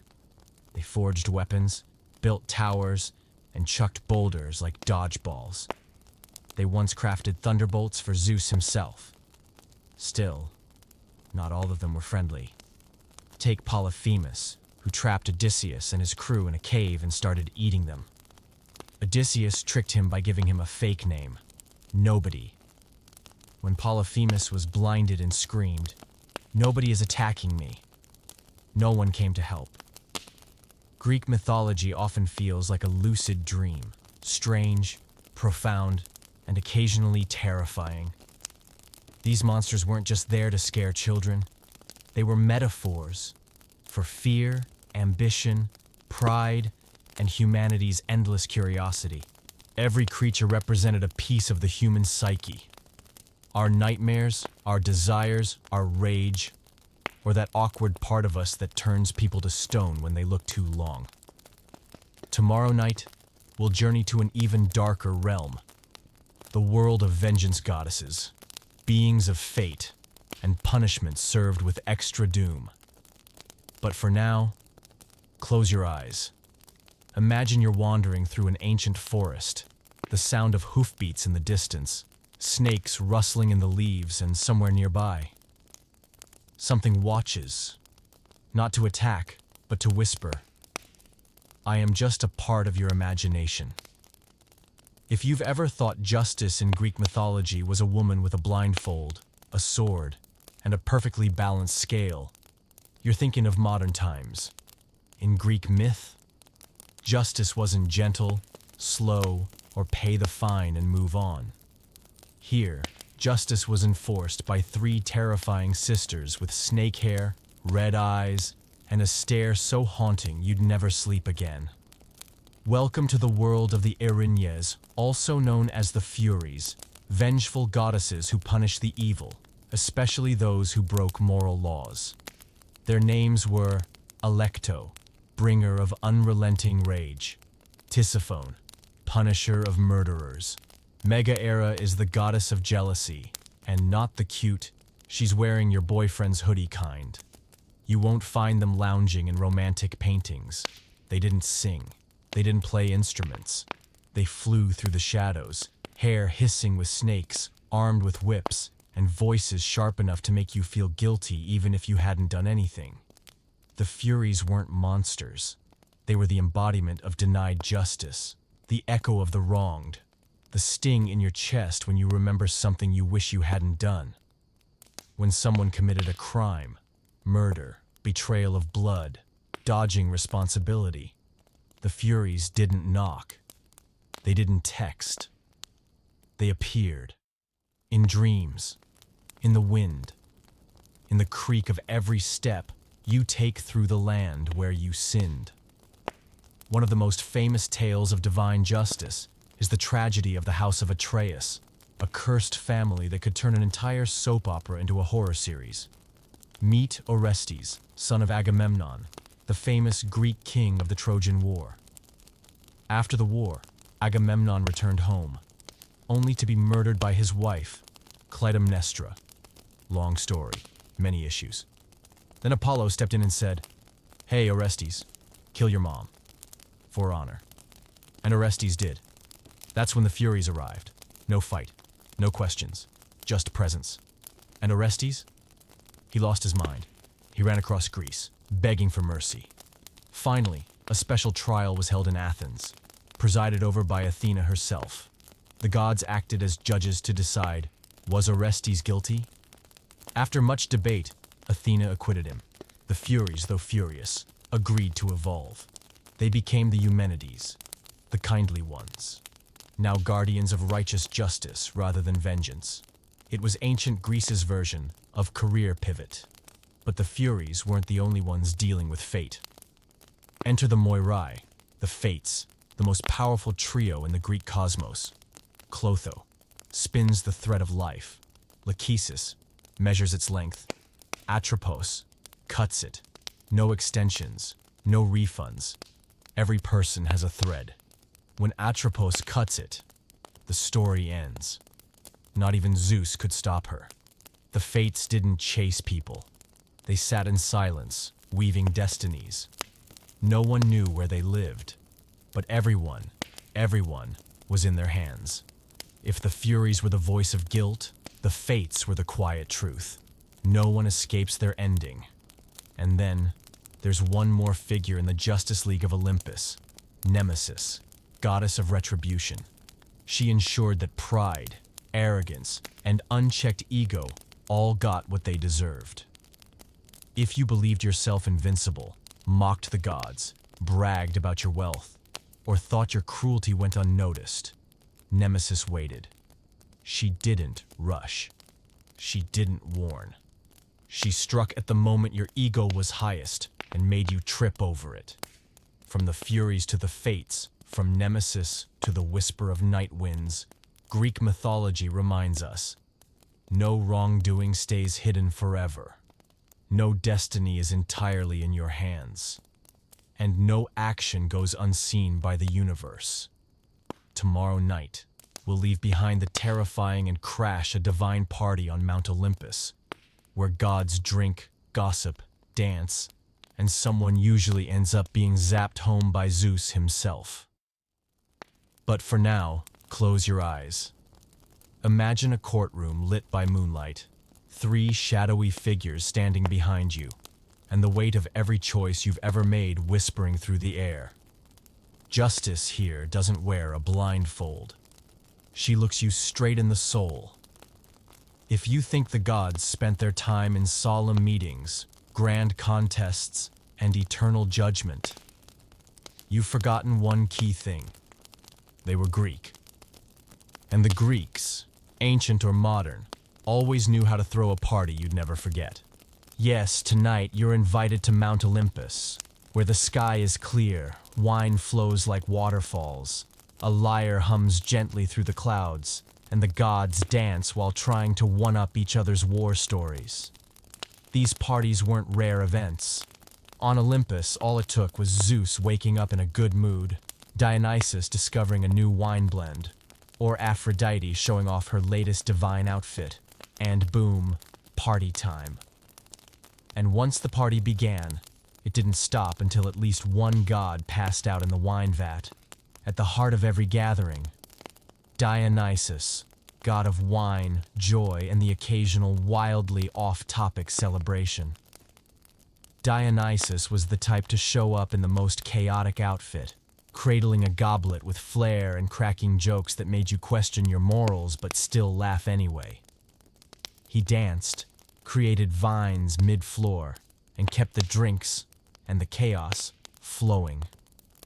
Across the room, Apollo might be found strumming his lyre, golden hair lit just so, like someone angled a heavenly spotlight on him. Nearby, Artemis sat cross-armed, pretending she hated parties while eavesdropping on gossip. Athena never danced. She hovered by the columns, listening to philosophical debates or military strategy, occasionally glancing down when someone awkwardly brushed against her armored dress. And Aphrodite? She didn't enter. She arrived. Hair like silk in a breeze, gown floating just above the floor, and a halo of admirers, gods, mortals, and flowers, trying to catch her attention. In a far corner, Hermes zipped back and forth like Olympus's personal courier, fetching drinks, delivering punchlines, locating missing winged sandals, all while wearing that signature grin that said, "This is my element." Hephaestus, the smith god, could be found near the grill, adjusting the fire, handing out glowing goblets, and ensuring the forge didn't explode. No one said it aloud, but everyone knew. If Hephaestus didn't manage the sound, lighting, barbecue, and furniture, the party would fall apart instantly. And Zeus? Naturally, he took the floor first. Golden robe, curls arranged with kingly defiance, thunder in his voice. Zeus held his goblet high and launched into his favorite story for the 428th time. So there I was, disguised as a bull. Everyone laughed. They'd heard it before, but tradition demanded a chuckle. Beside him, Hera, queen of the gods, sipped her wine like she held the universe together. And when someone spilled something on Aphrodite, or raised their voice too high, one sharp glance from Hera and the room went silent. At a party like this, music never stopped, wine never ran out, and nobody ran out of opinions. Every god had a story, and every myth had a punchline. And of course, a little bit of divine envy made things just spicy enough. Example: Dionysus boasted his wine was the best in the cosmos. Apollo said, "Yeah, but my music makes the party memorable." Hermes cut in, "And who invites everyone?" "That's right."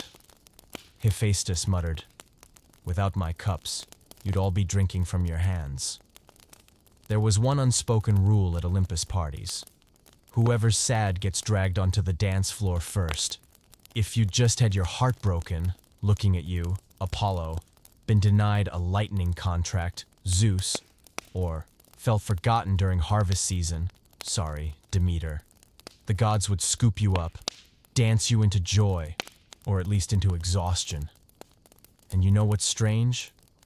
For all the fights, jealousies, betrayals, shape-shifting, curses, and divine drama, everything paused when the party began.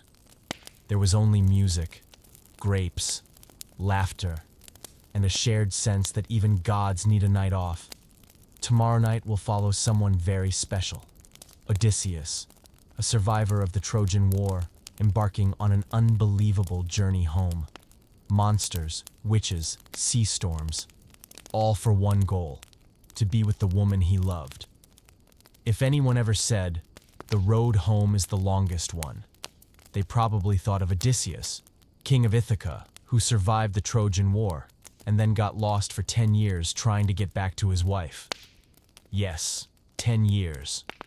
Long enough to earn 3 college degrees, raise 2 dogs, and start wondering if you've taken a wrong turn. Cosmically. Odysseus wasn't the type of hero to charge into battle shouting, "For honor." He was a clever, silver-tongued trickster with a PhD in cunning. He was great at speeches, strategy, and finding his way, except when the divine version of Google Maps went offline. After helping the Greeks win with that famous wooden horse stunt, Odysseus boarded his ship and set sail for home. Thus began a long journey that Homer had to write a separate epic to cover. The Odyssey. First stop, the land of the Lotus Eaters. Sounds romantic. It wasn't. Anyone who ate the lotus flowers forgot everything. Their past, their purpose, even their name. A few sailors took one bite and sat down giggling, asking, "Hey, where were we going again?" "Dunno, but these flowers are delicious." Odysseus had to physically drag them back to the ship like a parent collecting kids from a boba shop after school. Next, Cyclops territory. And not just any Cyclops, Polyphemus, the one-eyed giant. And, as you can imagine, one-eyed giants aren't known for being great hosts.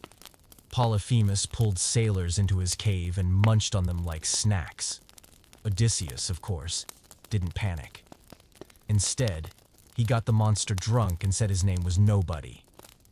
Then, when the Cyclops passed out, they blinded him with a flaming spear. As Polyphemus screamed in pain, he yelled, "Nobody is attacking me!" So when the other Cyclopes heard, they shrugged. Well, if it's nobody, must be nothing. Odysseus escaped. But instead of leaving quietly, he yelled back from the boat, "I'm Odysseus, son of Laertes, king of Ithaca." Bleeding and furious, Polyphemus called on his dad, the sea god, Poseidon. Poseidon heard, cracked his knuckles, and went, "Oh, that guy? Say less." From that moment on, Odysseus was doomed to be detoured. Next stop, the island of Aeolus, god of the winds. He liked Odysseus so much that he gifted him a magical bag containing all the stormy winds, and said, "Just don't open this. Is it simple?" But curiosity struck the crew. Just as they neared Ithaca, they opened the bag. Whoosh! A gust of wind sent them back to where they started, the mythological equivalent of accidentally resetting your phone during a software update. Then came Circe, the enchantress who turned men into pigs, literally. But with Hermes' help and his gift of charm, Odysseus outwitted her, broke the spell, and ended up staying for a year. Yep, complete spa package.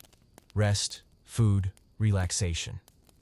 But even in paradise, he remembered Penelope, his loyal wife, still weaving by day and unraveling by night to keep her suitors at bay. Later, Odysseus descended into the underworld to speak with spirits, old heroes, prophets, and even his mother. It was a solemn moment where he learned that sometimes, to move forward, you must let go of ease and accept guidance. Then came the sirens, beautiful creatures whose voices lured sailors to their doom.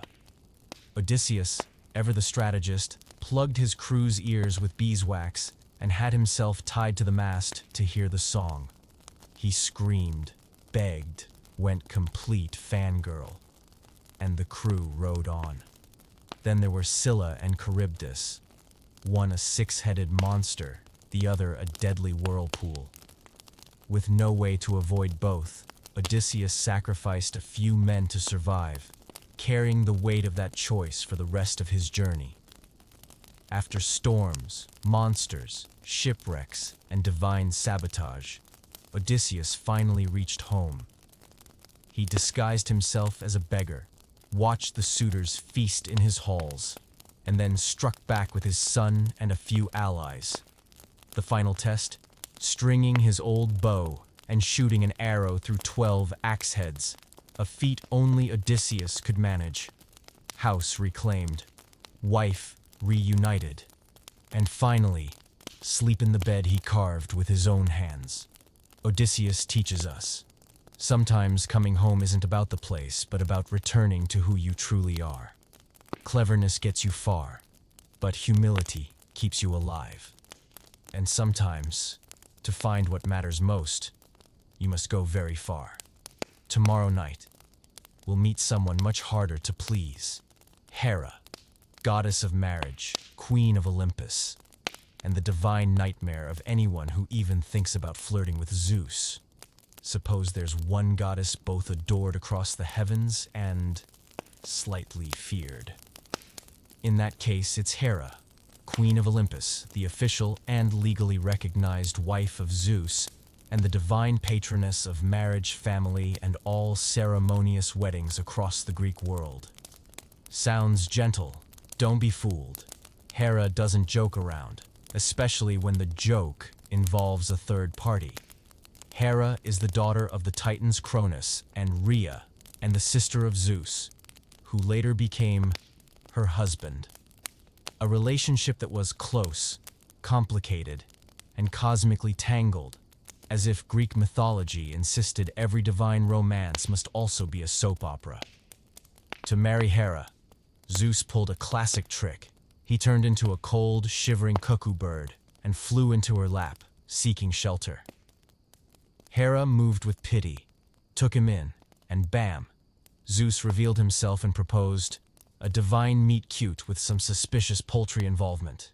Eventually, Hera agreed, and thus began the greatest marriage in mythology, celebrated with a wedding feast that supposedly lasted 300 years, or at least was so loud Olympus didn't sleep for a month. But you know how it goes.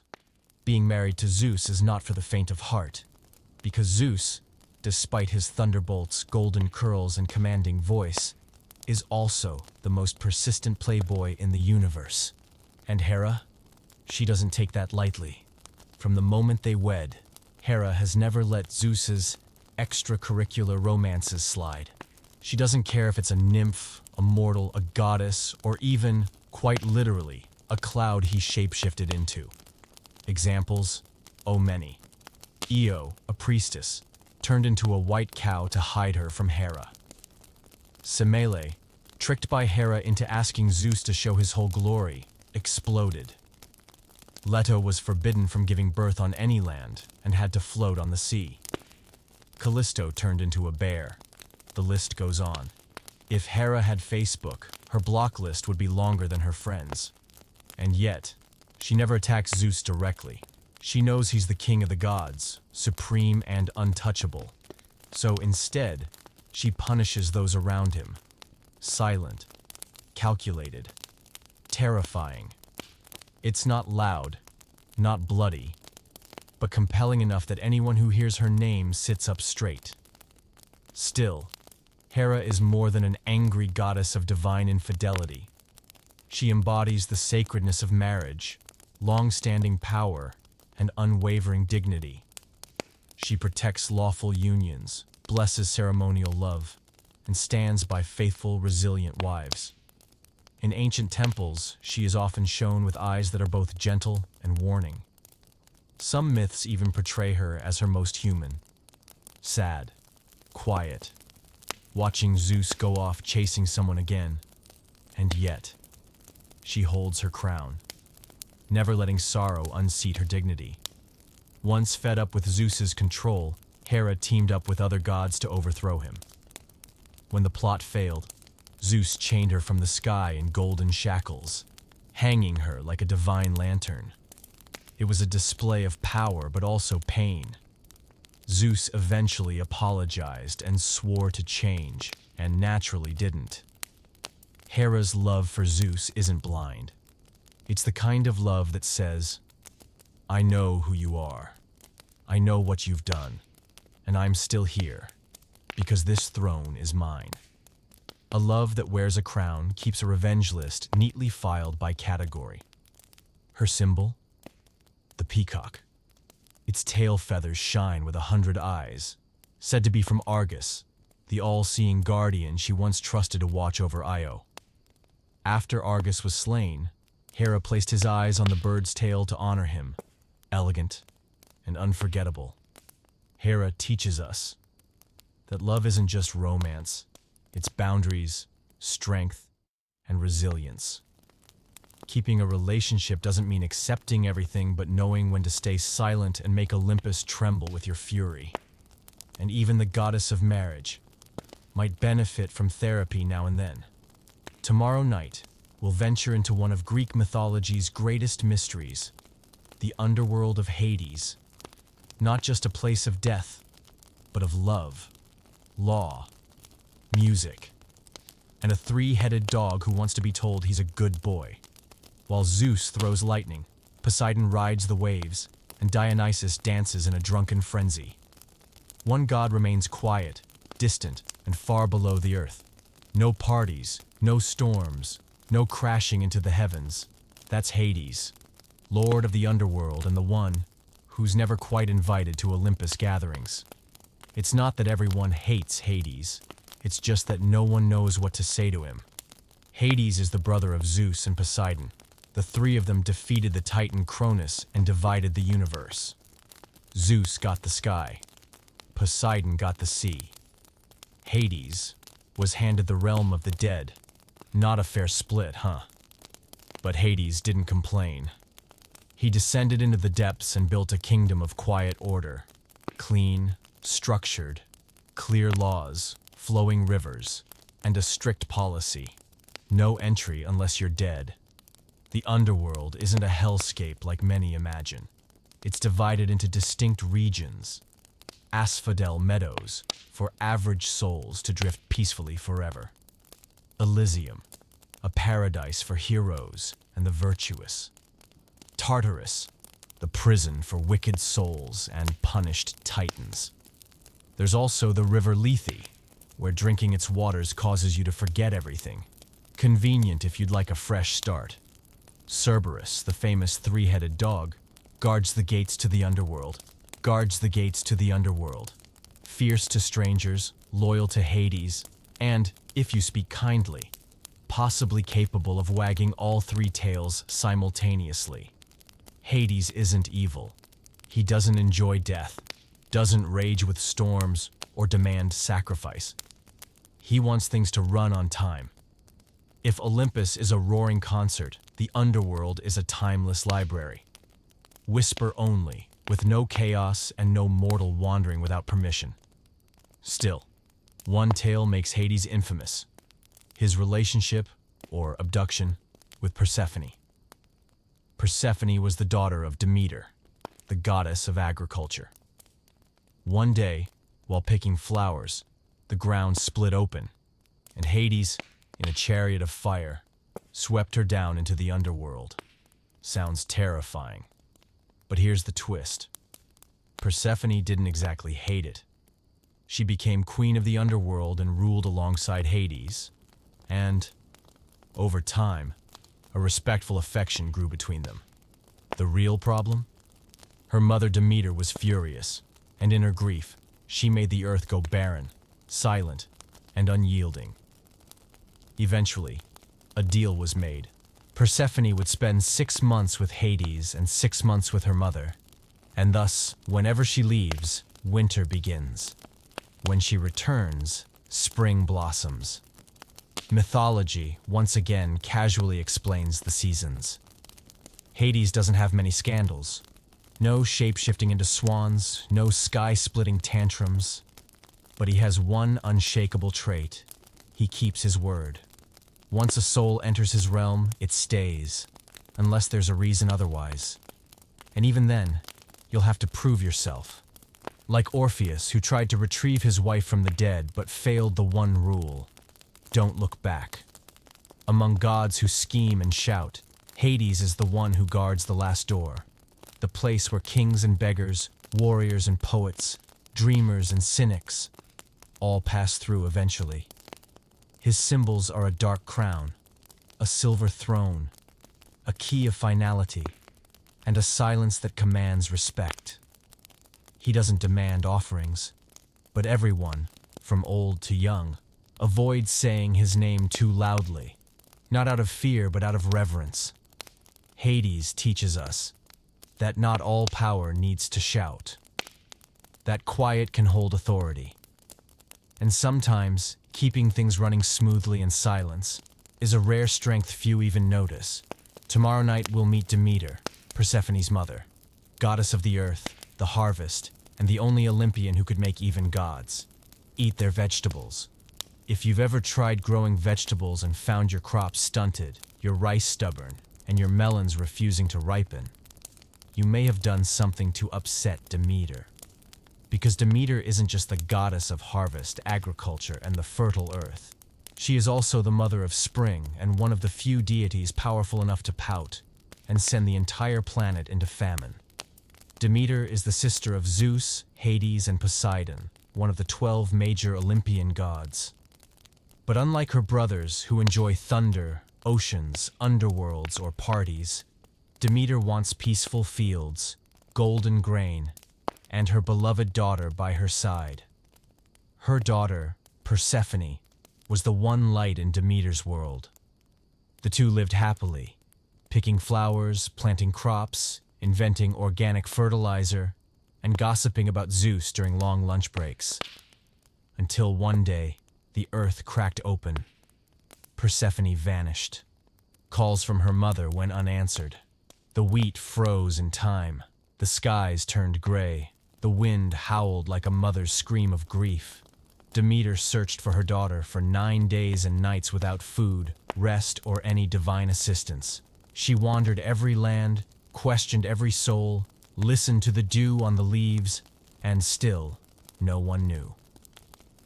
On the 10th day, Helios, the all-seeing sun god, finally spoke up. Hades took Persephone to the underworld. Zeus gave him permission.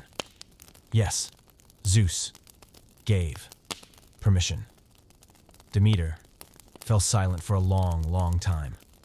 Then, like a quiet storm, she left Olympus. She disguised herself as an older woman and wandered to Eleusis, asking for shelter. There, she stayed with a kind family, raising their infant son, and even attempted to make him immortal by dipping him into fire each night. Unfortunately, the boy's mother walked in mid-process, screamed, and ruined everything.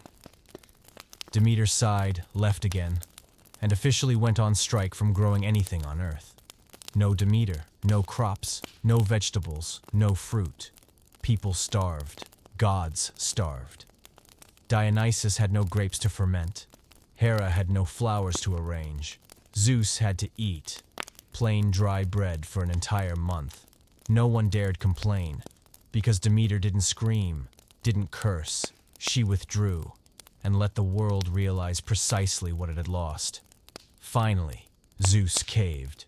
He sent Hermes to the underworld to negotiate. Let the girl return. Earth is about to become a desert. Hades, not wanting to trigger both a divine tantrum and a planetary collapse, agreed. But with one condition. Persephone had eaten 6 pomegranate seeds in the underworld. That sealed the contract. So, a deal was made. 6 months each year, Persephone stays with Hades. The other 6, she returns to her mother. When she returns, Demeter smiles. The flowers bloom. The grain ripens. Spring arrives. When she leaves, Demeter grieves. The earth rests. The wind grows cold. Winter begins. And so, every year, Earth turns on the rhythm of a mother's heart. Demeter became the symbol of the cycle of life, longing, and maternal love deeper than any magic.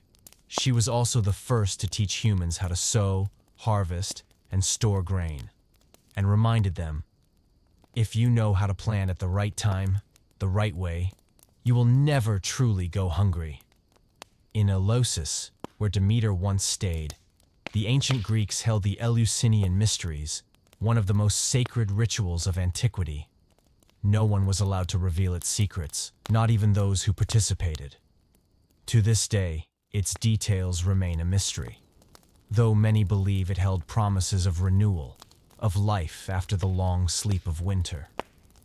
Demeter was never loud, never flashy, no wild displays, no glittering robes, but every leaf that sprouts, every grain of rice that ripens, every warm meal of rice and bread is a whisper of her presence.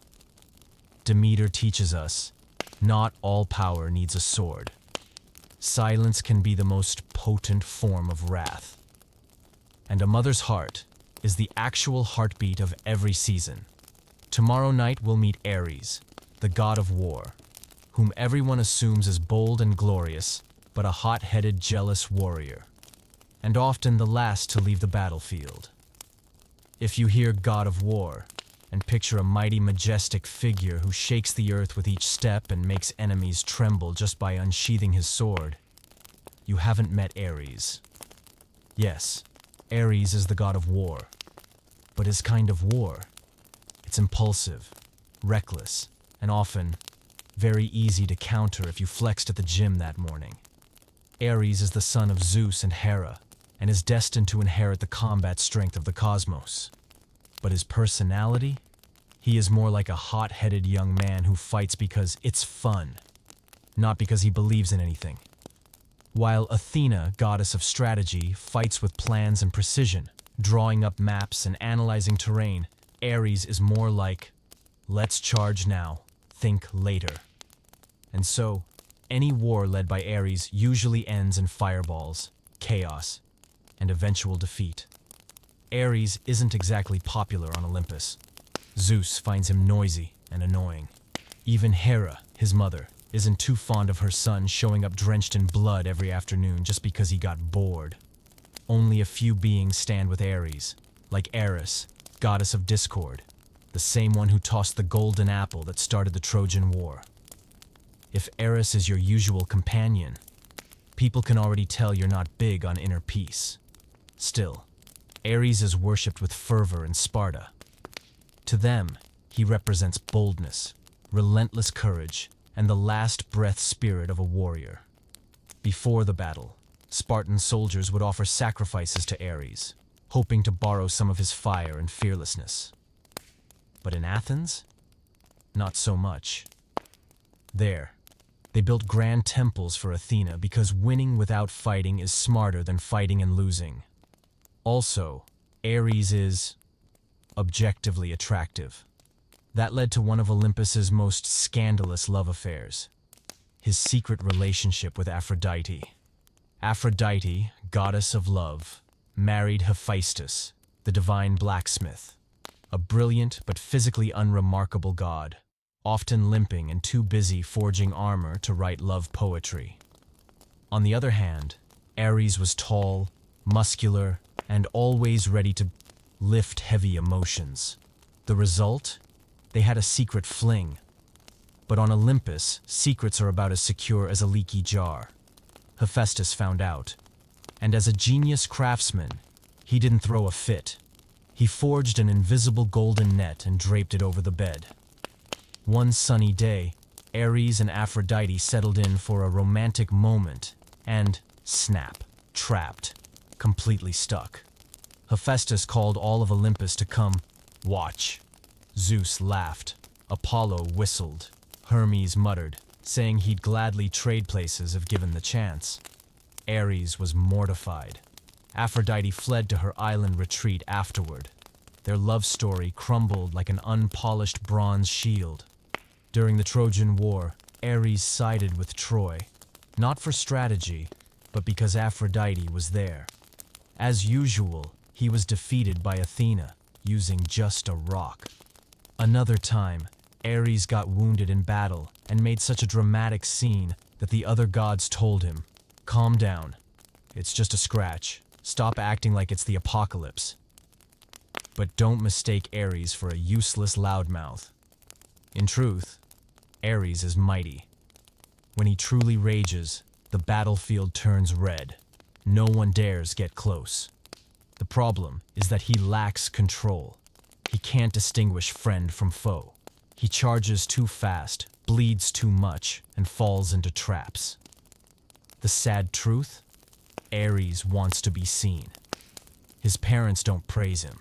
No one calls his name in times of peace. He wants to say, "I fight for something too. I know how to love too." But the way he expresses it, people only see the noise, not the heart.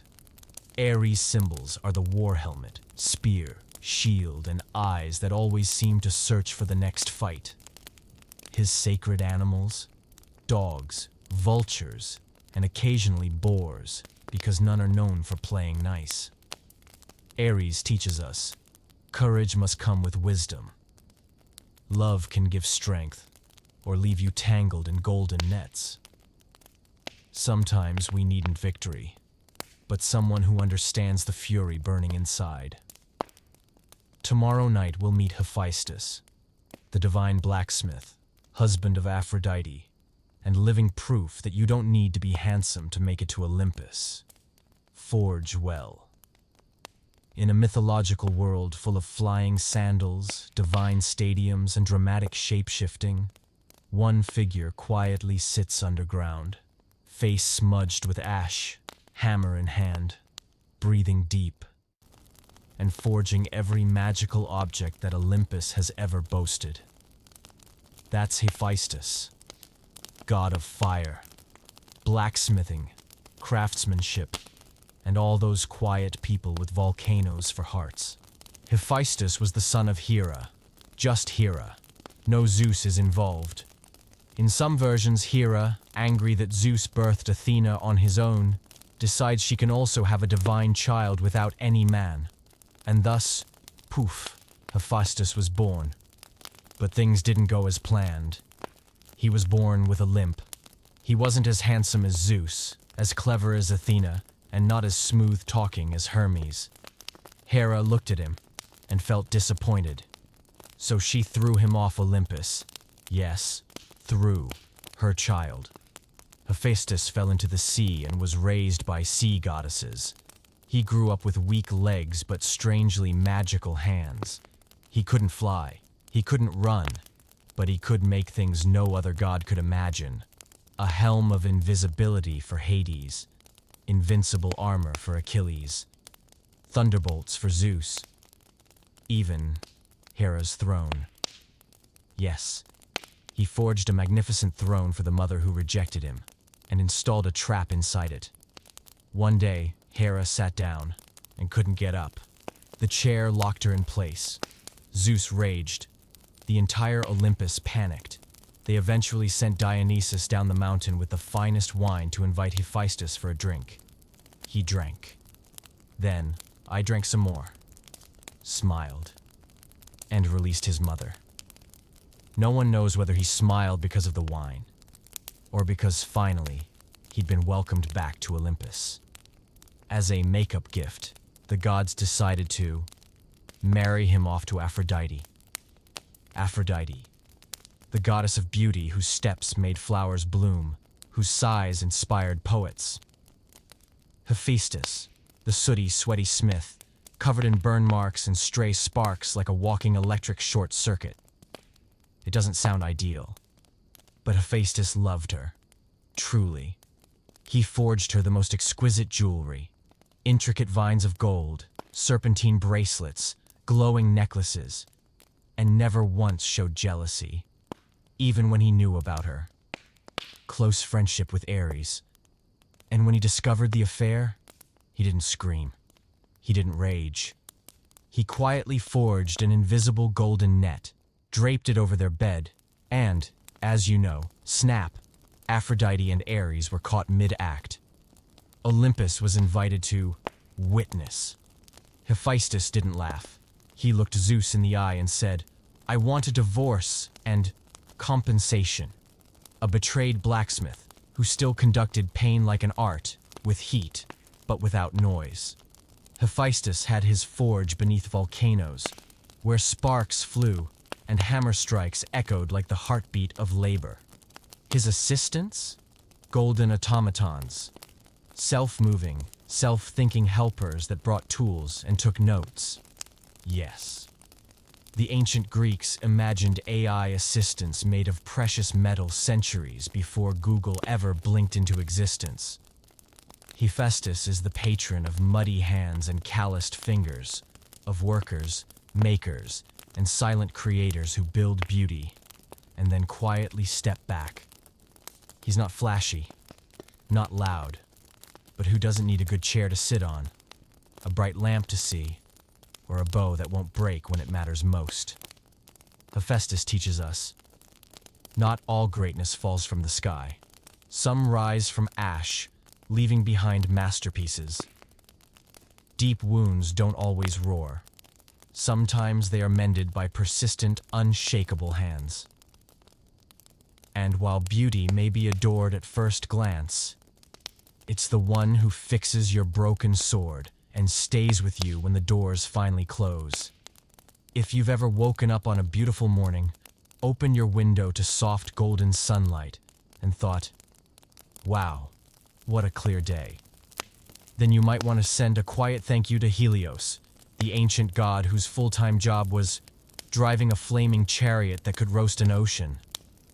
Before Apollo was handed the title of sun god in later myth versions, Helios was the original and only one with both hands on the reins of the sun, guiding it across the sky every single day. No breaks, no sick leave. Helios was a titan, son of Hyperion, god of light, and Theia, goddess of sight. It's a family lineage that shines like a 1,000-watt spotlight. Every morning, Helios rose from his golden palace at the eastern edge of the ocean and stepped into a blazing chariot drawn by 4 fire-breathing horses, each with names that sound like divine commands: Pyroas, Eus, Ethon, and Phlegon. From sunrise to sunset, he would ride across the sky, gazing down at everything: princes getting married, villagers drying grain, even Zeus sneaking around disguised as a swan. Because he sees everything, Helios was often called the all-seeing eye, the celestial CCTV system. Thankfully, when Hades kidnapped Persephone, Helios saw it all and was the first Demeter turned to for the truth. Of course, the brightest jobs come with the busiest schedules. But Helios wasn't chatty. He stuck to his task, always on time. No drama, no parties. After his shift, he would disappear into the western sea, hop onto a golden boat crafted by Hephaestus, and quietly sail back to his starting point to do it again the next day. A divine office worker with a celestial commute. No overtime, no shortcuts. Yet, even the sun god had a dark moment, caused by his impulsive son, Phaethon.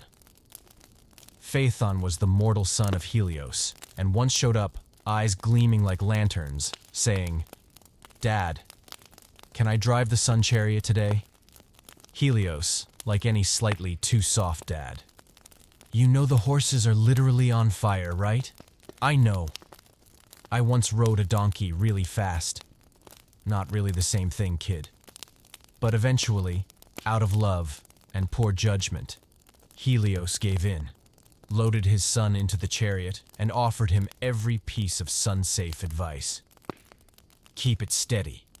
Don't jerk the reins. Stay centered. And then, Phaethon took off. What followed was a mythological disaster of flaming proportions.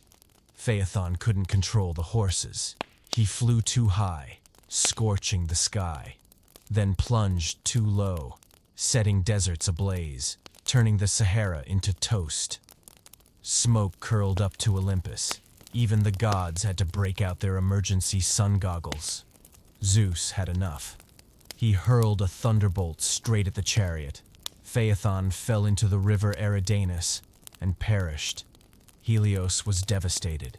He refused to drive the chariot for several days. The world plunged into darkness. Winds howled, and people whispered that even the sun has cried. The tale of Phaethon is a sad but powerful reminder. Some responsibilities are not meant to be handed down just because of love. Light, though beautiful, is not always something one can control. Afterward, Helios returned to his duties. Quieter, more somber. People would look up at the sun and still see him, steady as always, but now with eyes that held something deeper. That glow wasn't just daylight. It was a memory. It was a loss. It was a kind of eternal regret. Today, Helios is no longer widely worshipped. The spotlight passed to Apollo, with his poetry and lyre. Frankly, more romantic than a flaming chariot. But every morning sunbeam, you can still feel a trace of something older, ancient, watchful, and quietly brilliant. Helios teaches us, the most beautiful light isn't the brightest. It's the one that arrives on time. Repetitive work can be sacred if done with a clear heart. And sometimes, keeping the world turning each day, is the job nobody remembers but everyone depends on. If all the gods on Olympus had serious jobs, Zeus with storms, Poseidon riding waves, Athena buried in books, then Hermes pulled pranks, delivered packages, and gently picked your pocket, only to return it later out of pity.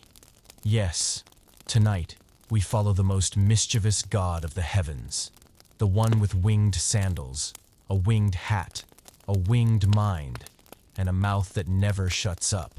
Hermes was the son of Zeus and a nymph named Maia, born in a cave. But did you know?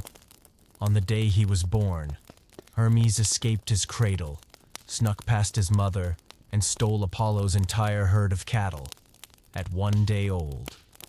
While most newborns can't even open their eyes, Hermes reversed the cattle's hoofprints to confuse trackers, snuck back home like nothing happened.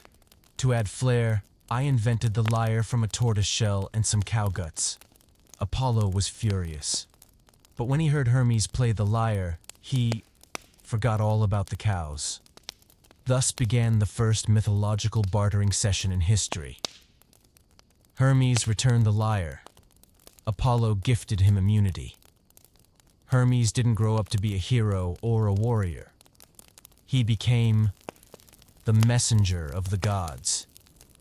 With the speed of light, he zoomed across the 3 realms, delivering messages, guiding souls to the underworld, mediating divine drama, and sometimes, accidentally, swapping items because they looked too lonely. But the lovable thing about Hermes is, he steals, yet no one stays mad. He lies and somehow gets forgiven. He smiles so cleverly that you wonder if you tricked yourself. Hermes patronizes merchants, inventors, diplomats, thieves, athletes, and anyone who's ever delivered a package or sweet-talked a client. Going to the market, Hermes is with you, driving for grab. Hermes rides a shotgun, polishing your resume. Hermes winks and says, "Fake it till you make it, kid." He wears winged sandals called talaria, perfect for flash sail flying. He carries a caduceus, 2 snakes entwined around a staff, symbolizing negotiation, balance, and probably a few sneaky favors. And his winged cap? TSA approved, no check-in needed. Hermes doesn't sit still.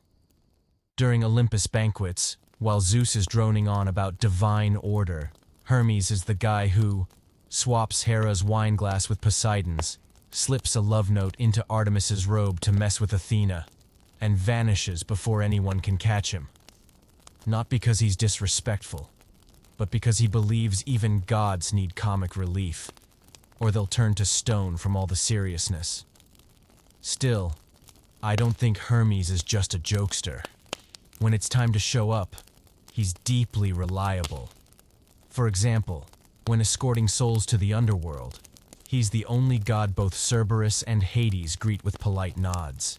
Hermes appears quietly when protecting children, travelers, or scam victims, with a sly smile and a joke that calms the panic. Once, in legend, he helped a man named Odysseus escape a spell that turned men into pigs, simply by handing him a magical herb and offering a few soft-spoken words of advice. That's Hermes' style. No swords, no screaming, just talking, and maybe a plant. Hermes teaches us, speed isn't about rushing. It's knowing when to move fast and when to pause. A well-timed joke can save more lives than 1,000 weapons.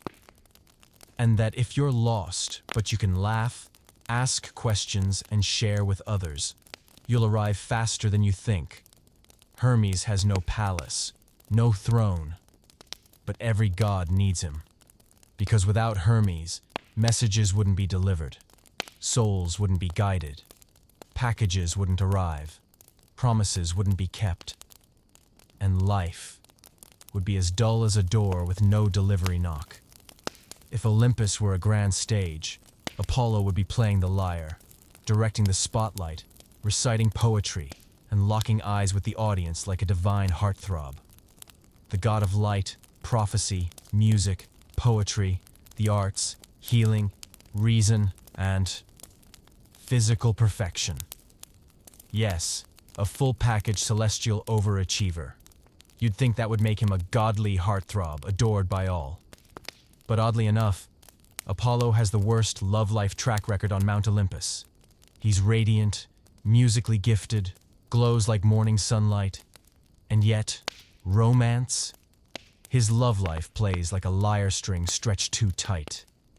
Apollo was born to Zeus and Leto, twin brother to Artemis, the goddess of the hunt. When Leto was pregnant, Hera, in her signature fury, because, well, Zeus again, banned every land from sheltering Leto to give birth.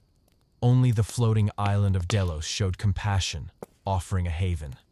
There, Apollo was born, shining like the very first sunrise, so dazzling that even Helios, the original sun god, eventually passed him the torch of divine light. From childhood, Apollo was a musical prodigy. He invented the lyre, strummed notes that silenced forests, swayed trees, and made deer freeze mid-step in emotional awe. His poetry made flowers bloom. His radiance made lesser gods reach for sunscreen. But love was out of tune. His first crush was Daphne, a beautiful, fiercely independent nymph allergic to romance, especially poetic men with lyres. Apollo saw her. His heart went haywire. Like a dramatic opera, he rained down verses, serenades, and divine courtship. Daphne ran, and ran, and ran. Until, desperate, she prayed for help, and was transformed into a laurel tree. Apollo was devastated, but instead of bitterness, he crowned himself with her leaves, a symbol of unrequited love, turned into victory. It is a very heartbreak is an art form kind of move. Lesson learned? Not really. Next, Apollo pursued Cassandra, the princess of Troy, famed for her brilliance. He offered her the gift of prophecy, on the condition she loved him back. Cassandra accepted the gift. Then, he rejected him. Apollo, furious yet passive-aggressive, cursed her. Every prophecy she uttered would be true, but no one would ever believe her. And so she foresaw war, destruction, tragedy, and lived out her days, screaming into the void. A harsh lesson, that truth without trust is just noise. Apollo didn't just fall for mortal women. He once loved Hyacinthus, a breathtakingly beautiful young man. They played discus under the sun, laughing like two doves in spring. But Ares, jealous of their bond, tilted the wind. The discus struck Hyacinthus, killing him. Apollo wept, cradling his lover. From the spilled blood bloomed the hyacinth flower, a soft, fragrant monument to a love forever cut short. But beyond heartbreak, Apollo was also the god of prophecy. With his famous temple at Delphi, people came from all over to hear the oracle speak his words. Sometimes his advice was clear. Sometimes it sounded like this: "He who crosses the river dry will meet change at dawn." Which meant whatever you needed it to mean. Apollo once challenged Pan, the forest god, to a musical duel. He won. But when King Midas dared say Pan sounded better, Apollo calmly turned his ears into donkey ears. Subtle, shady, poetic. Yet despite his ego, Apollo wasn't cruel. He healed the sick, protected children, taught music and poetry, brought sunlight and structure to the chaotic cosmos. He was the only god who could preach morality and still inspire a standing ovation. Apollo was a golden violin at sunset if other gods were thunder and fire. His symbols include the lyre, a golden bow, the sun, and a frequently bruised heart. He wasn't perfect, but he was beauty learning to heal itself. The kind of god who writes one more love song after every loss, and it hits you right in the soul.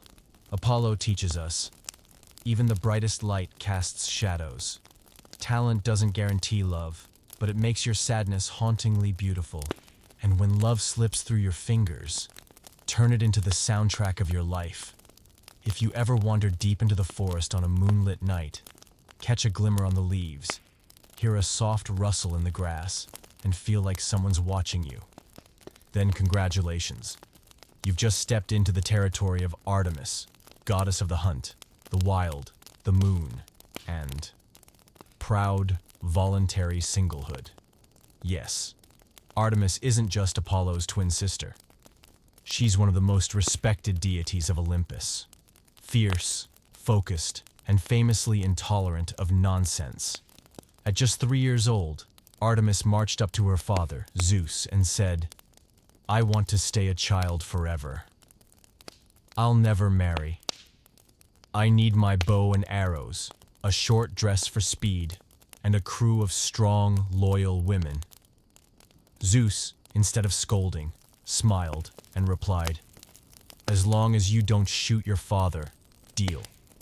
And so Artemis became the eternal virgin goddess, living in the wild woods, hunting for sport, protecting animals, and fiercely defending her boundaries. But don't think that makes her cold. Artemis is also deeply fair, principled, and fiercely protective of her beliefs. Once, a hunter named Actaeon stumbled upon Artemis while she was bathing. Totally by accident, mind you. But he looked for just 3 seconds too long. Artemis turned him into a stag, and his hunting dogs tore him apart. No oops. No, but it was an accident. With Artemis, boundaries are sacred. In another story, she entered an archery contest with Apollo. He challenged her to hit a tiny dot far out in the sea, which was secretly Orion, a man Artemis cared for. She hit the mark. When she found out what she had done, she didn't scream. She didn't weep. She lifted Orion into the stars, making him a constellation. Her way of keeping him close, forever above. Despite her celibate image, Artemis is also the protector of children, pregnant women, and childbirth. Strange, right? A goddess who rejects romance, but watches over life being born. But Artemis accepts love. She rejects control, expectation, and any force that demands a woman be anything other than what she chooses. She symbolized freedom, personal agency, and those who carve their path. In ancient times, young girls who wished to avoid marriage prayed to Artemis. Lost hunters in the woods called to her for guidance. And on lonely nights, there were always those who stared up at the moon and whispered, "Maybe Artemis is out there too, just living her life like I'm trying to live mine."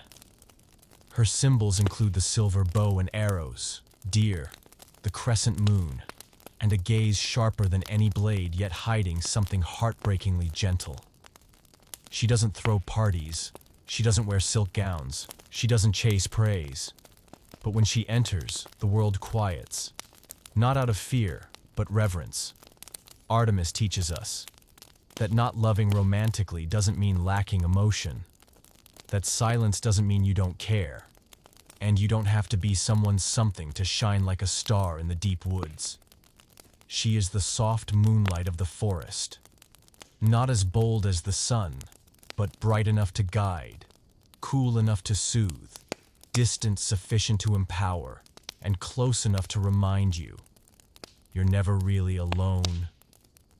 While the other gods fought over golden thrones, dazzling power, and each other's lovers, there was one goddess who sat quietly by the hearth, kept the fire burning, prepared the meal, tended the altar, and smiled softly whenever someone said, "It feels warm in here." That was Hestia, goddess of the hearth, the home and family order, and the one who was always offered the first sip of wine at every feast, even if she rarely drank much herself.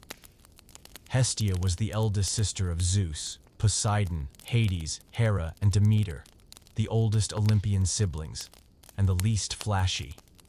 Why? Because Hestia didn't fight, she didn't plot, she didn't get tangled in divine soap operas. In Olympus meetings, while the other gods were yelling over who insulted whom, Hestia was usually pouring tea. Strangely enough, no one ever dared raise their voice at her. When the gods were choosing seats on Olympus, all wanting rooms with views, thrones near Zeus, or dramatic clouds overhead, Hestia said, "I'm fine standing." And so, she gave up her throne, chose the edges, kept the hearth fire alive, and became the quiet center of everything. Because without fire, no gathering lasts very long.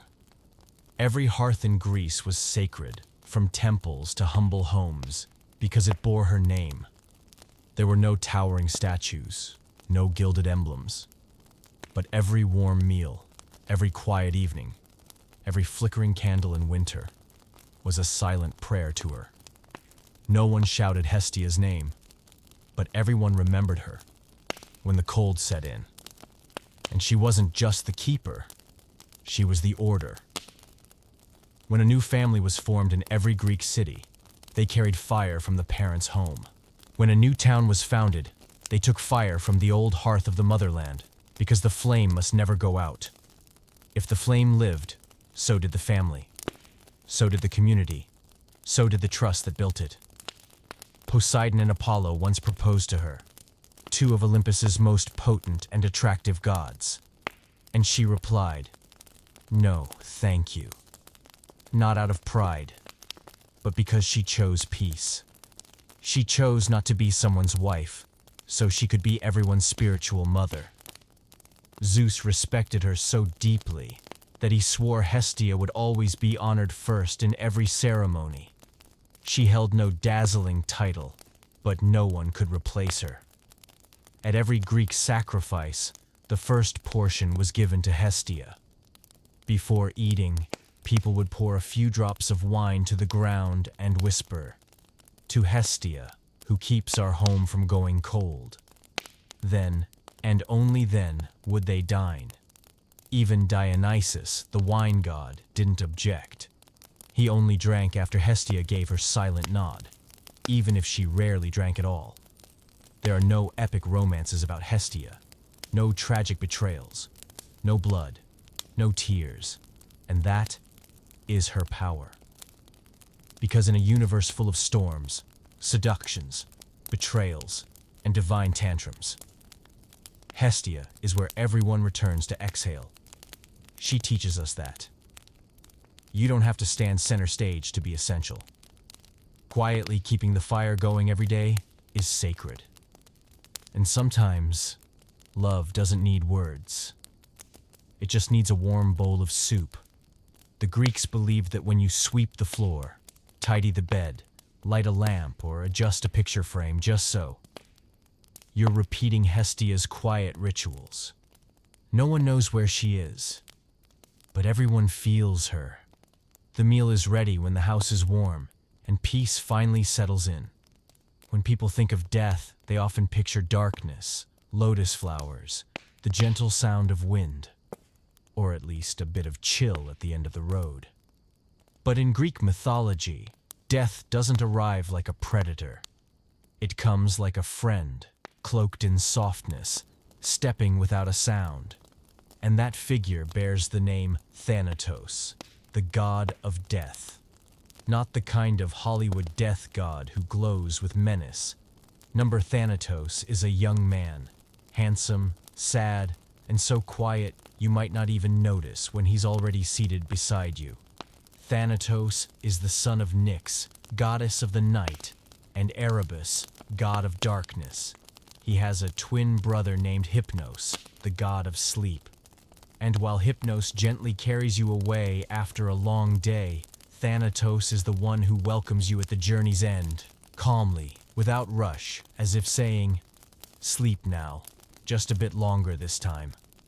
You can't escape Thanatos, but no one fears him, because Thanatos causes no pain, he doesn't force, he doesn't take. He appears when the time comes. And when you're ready, you'll reach out.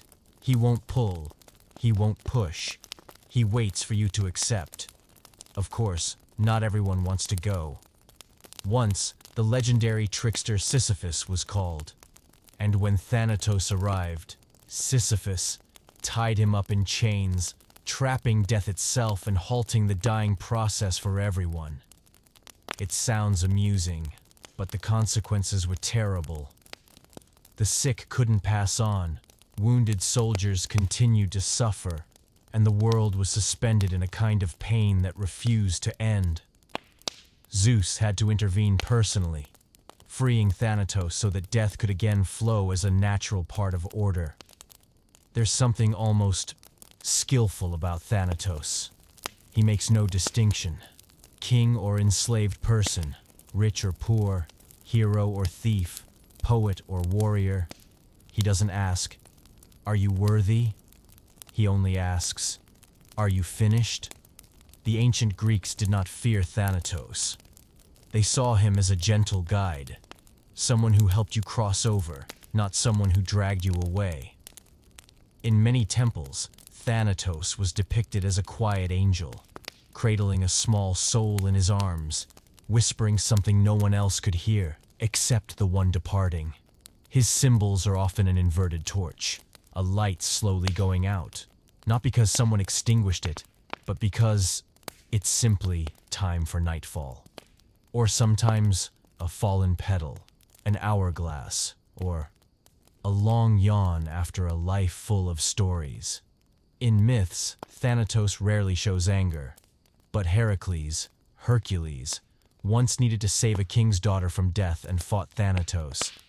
Not because Thanatos was wrong, but because Heracles wasn't ready to say goodbye. Thanatos didn't fight back. He just said, "If she truly has more to do, I'll wait." And quietly stepped aside. Thanatos doesn't come to cause suffering. He's the gatekeeper, the quiet hand, the one who gently blows out the final candle at life's banquet and softly says, "Let's go." He teaches us that endings are not failures. Stories don't have to last forever for the actions to be complete. Sometimes, the most profound peace doesn't come from triumph, but from letting go. Amid all the noise, anxiety, and chaos, Thanatos is the final moment of calm. The breeze through an open door, the last moonbeam before morning, the lullaby after everything else is done. And like his twin Hypnos, the god of sleep, Thanatos holds the final secret. That secret, no one knows it, but everyone one day will step into it. And so, you've walked with me through 30 nights, 30 stories, 30 gods, each with their temperament, sorrows, and flames. Greece, a place where light and shadow don't compete but coexist, creates a whimsical and profound world. If ever, in your life, you feel tired, lost, tangled up like a thread, Eros shot 3 times. Remember this. On Mount Olympus, amid gods too emotional or too proud, there is a god like Thanatos, who will descend not to demand anything of you, but simply place a hand on your brow and whisper, "You don't need to try anymore. Come, everything else can wait until tomorrow. Now, close your eyes. You don't need to think anymore. There is no need to remember the names, arrows, torches, and/or thrones. Stop. Deep sleep. And if Thanatos is passing by, he will smile softly, lay a hand on your brow, and gently say, 'Sleep. It's just a nap. Nothing is taken. Only time to let you dream. Good night.'"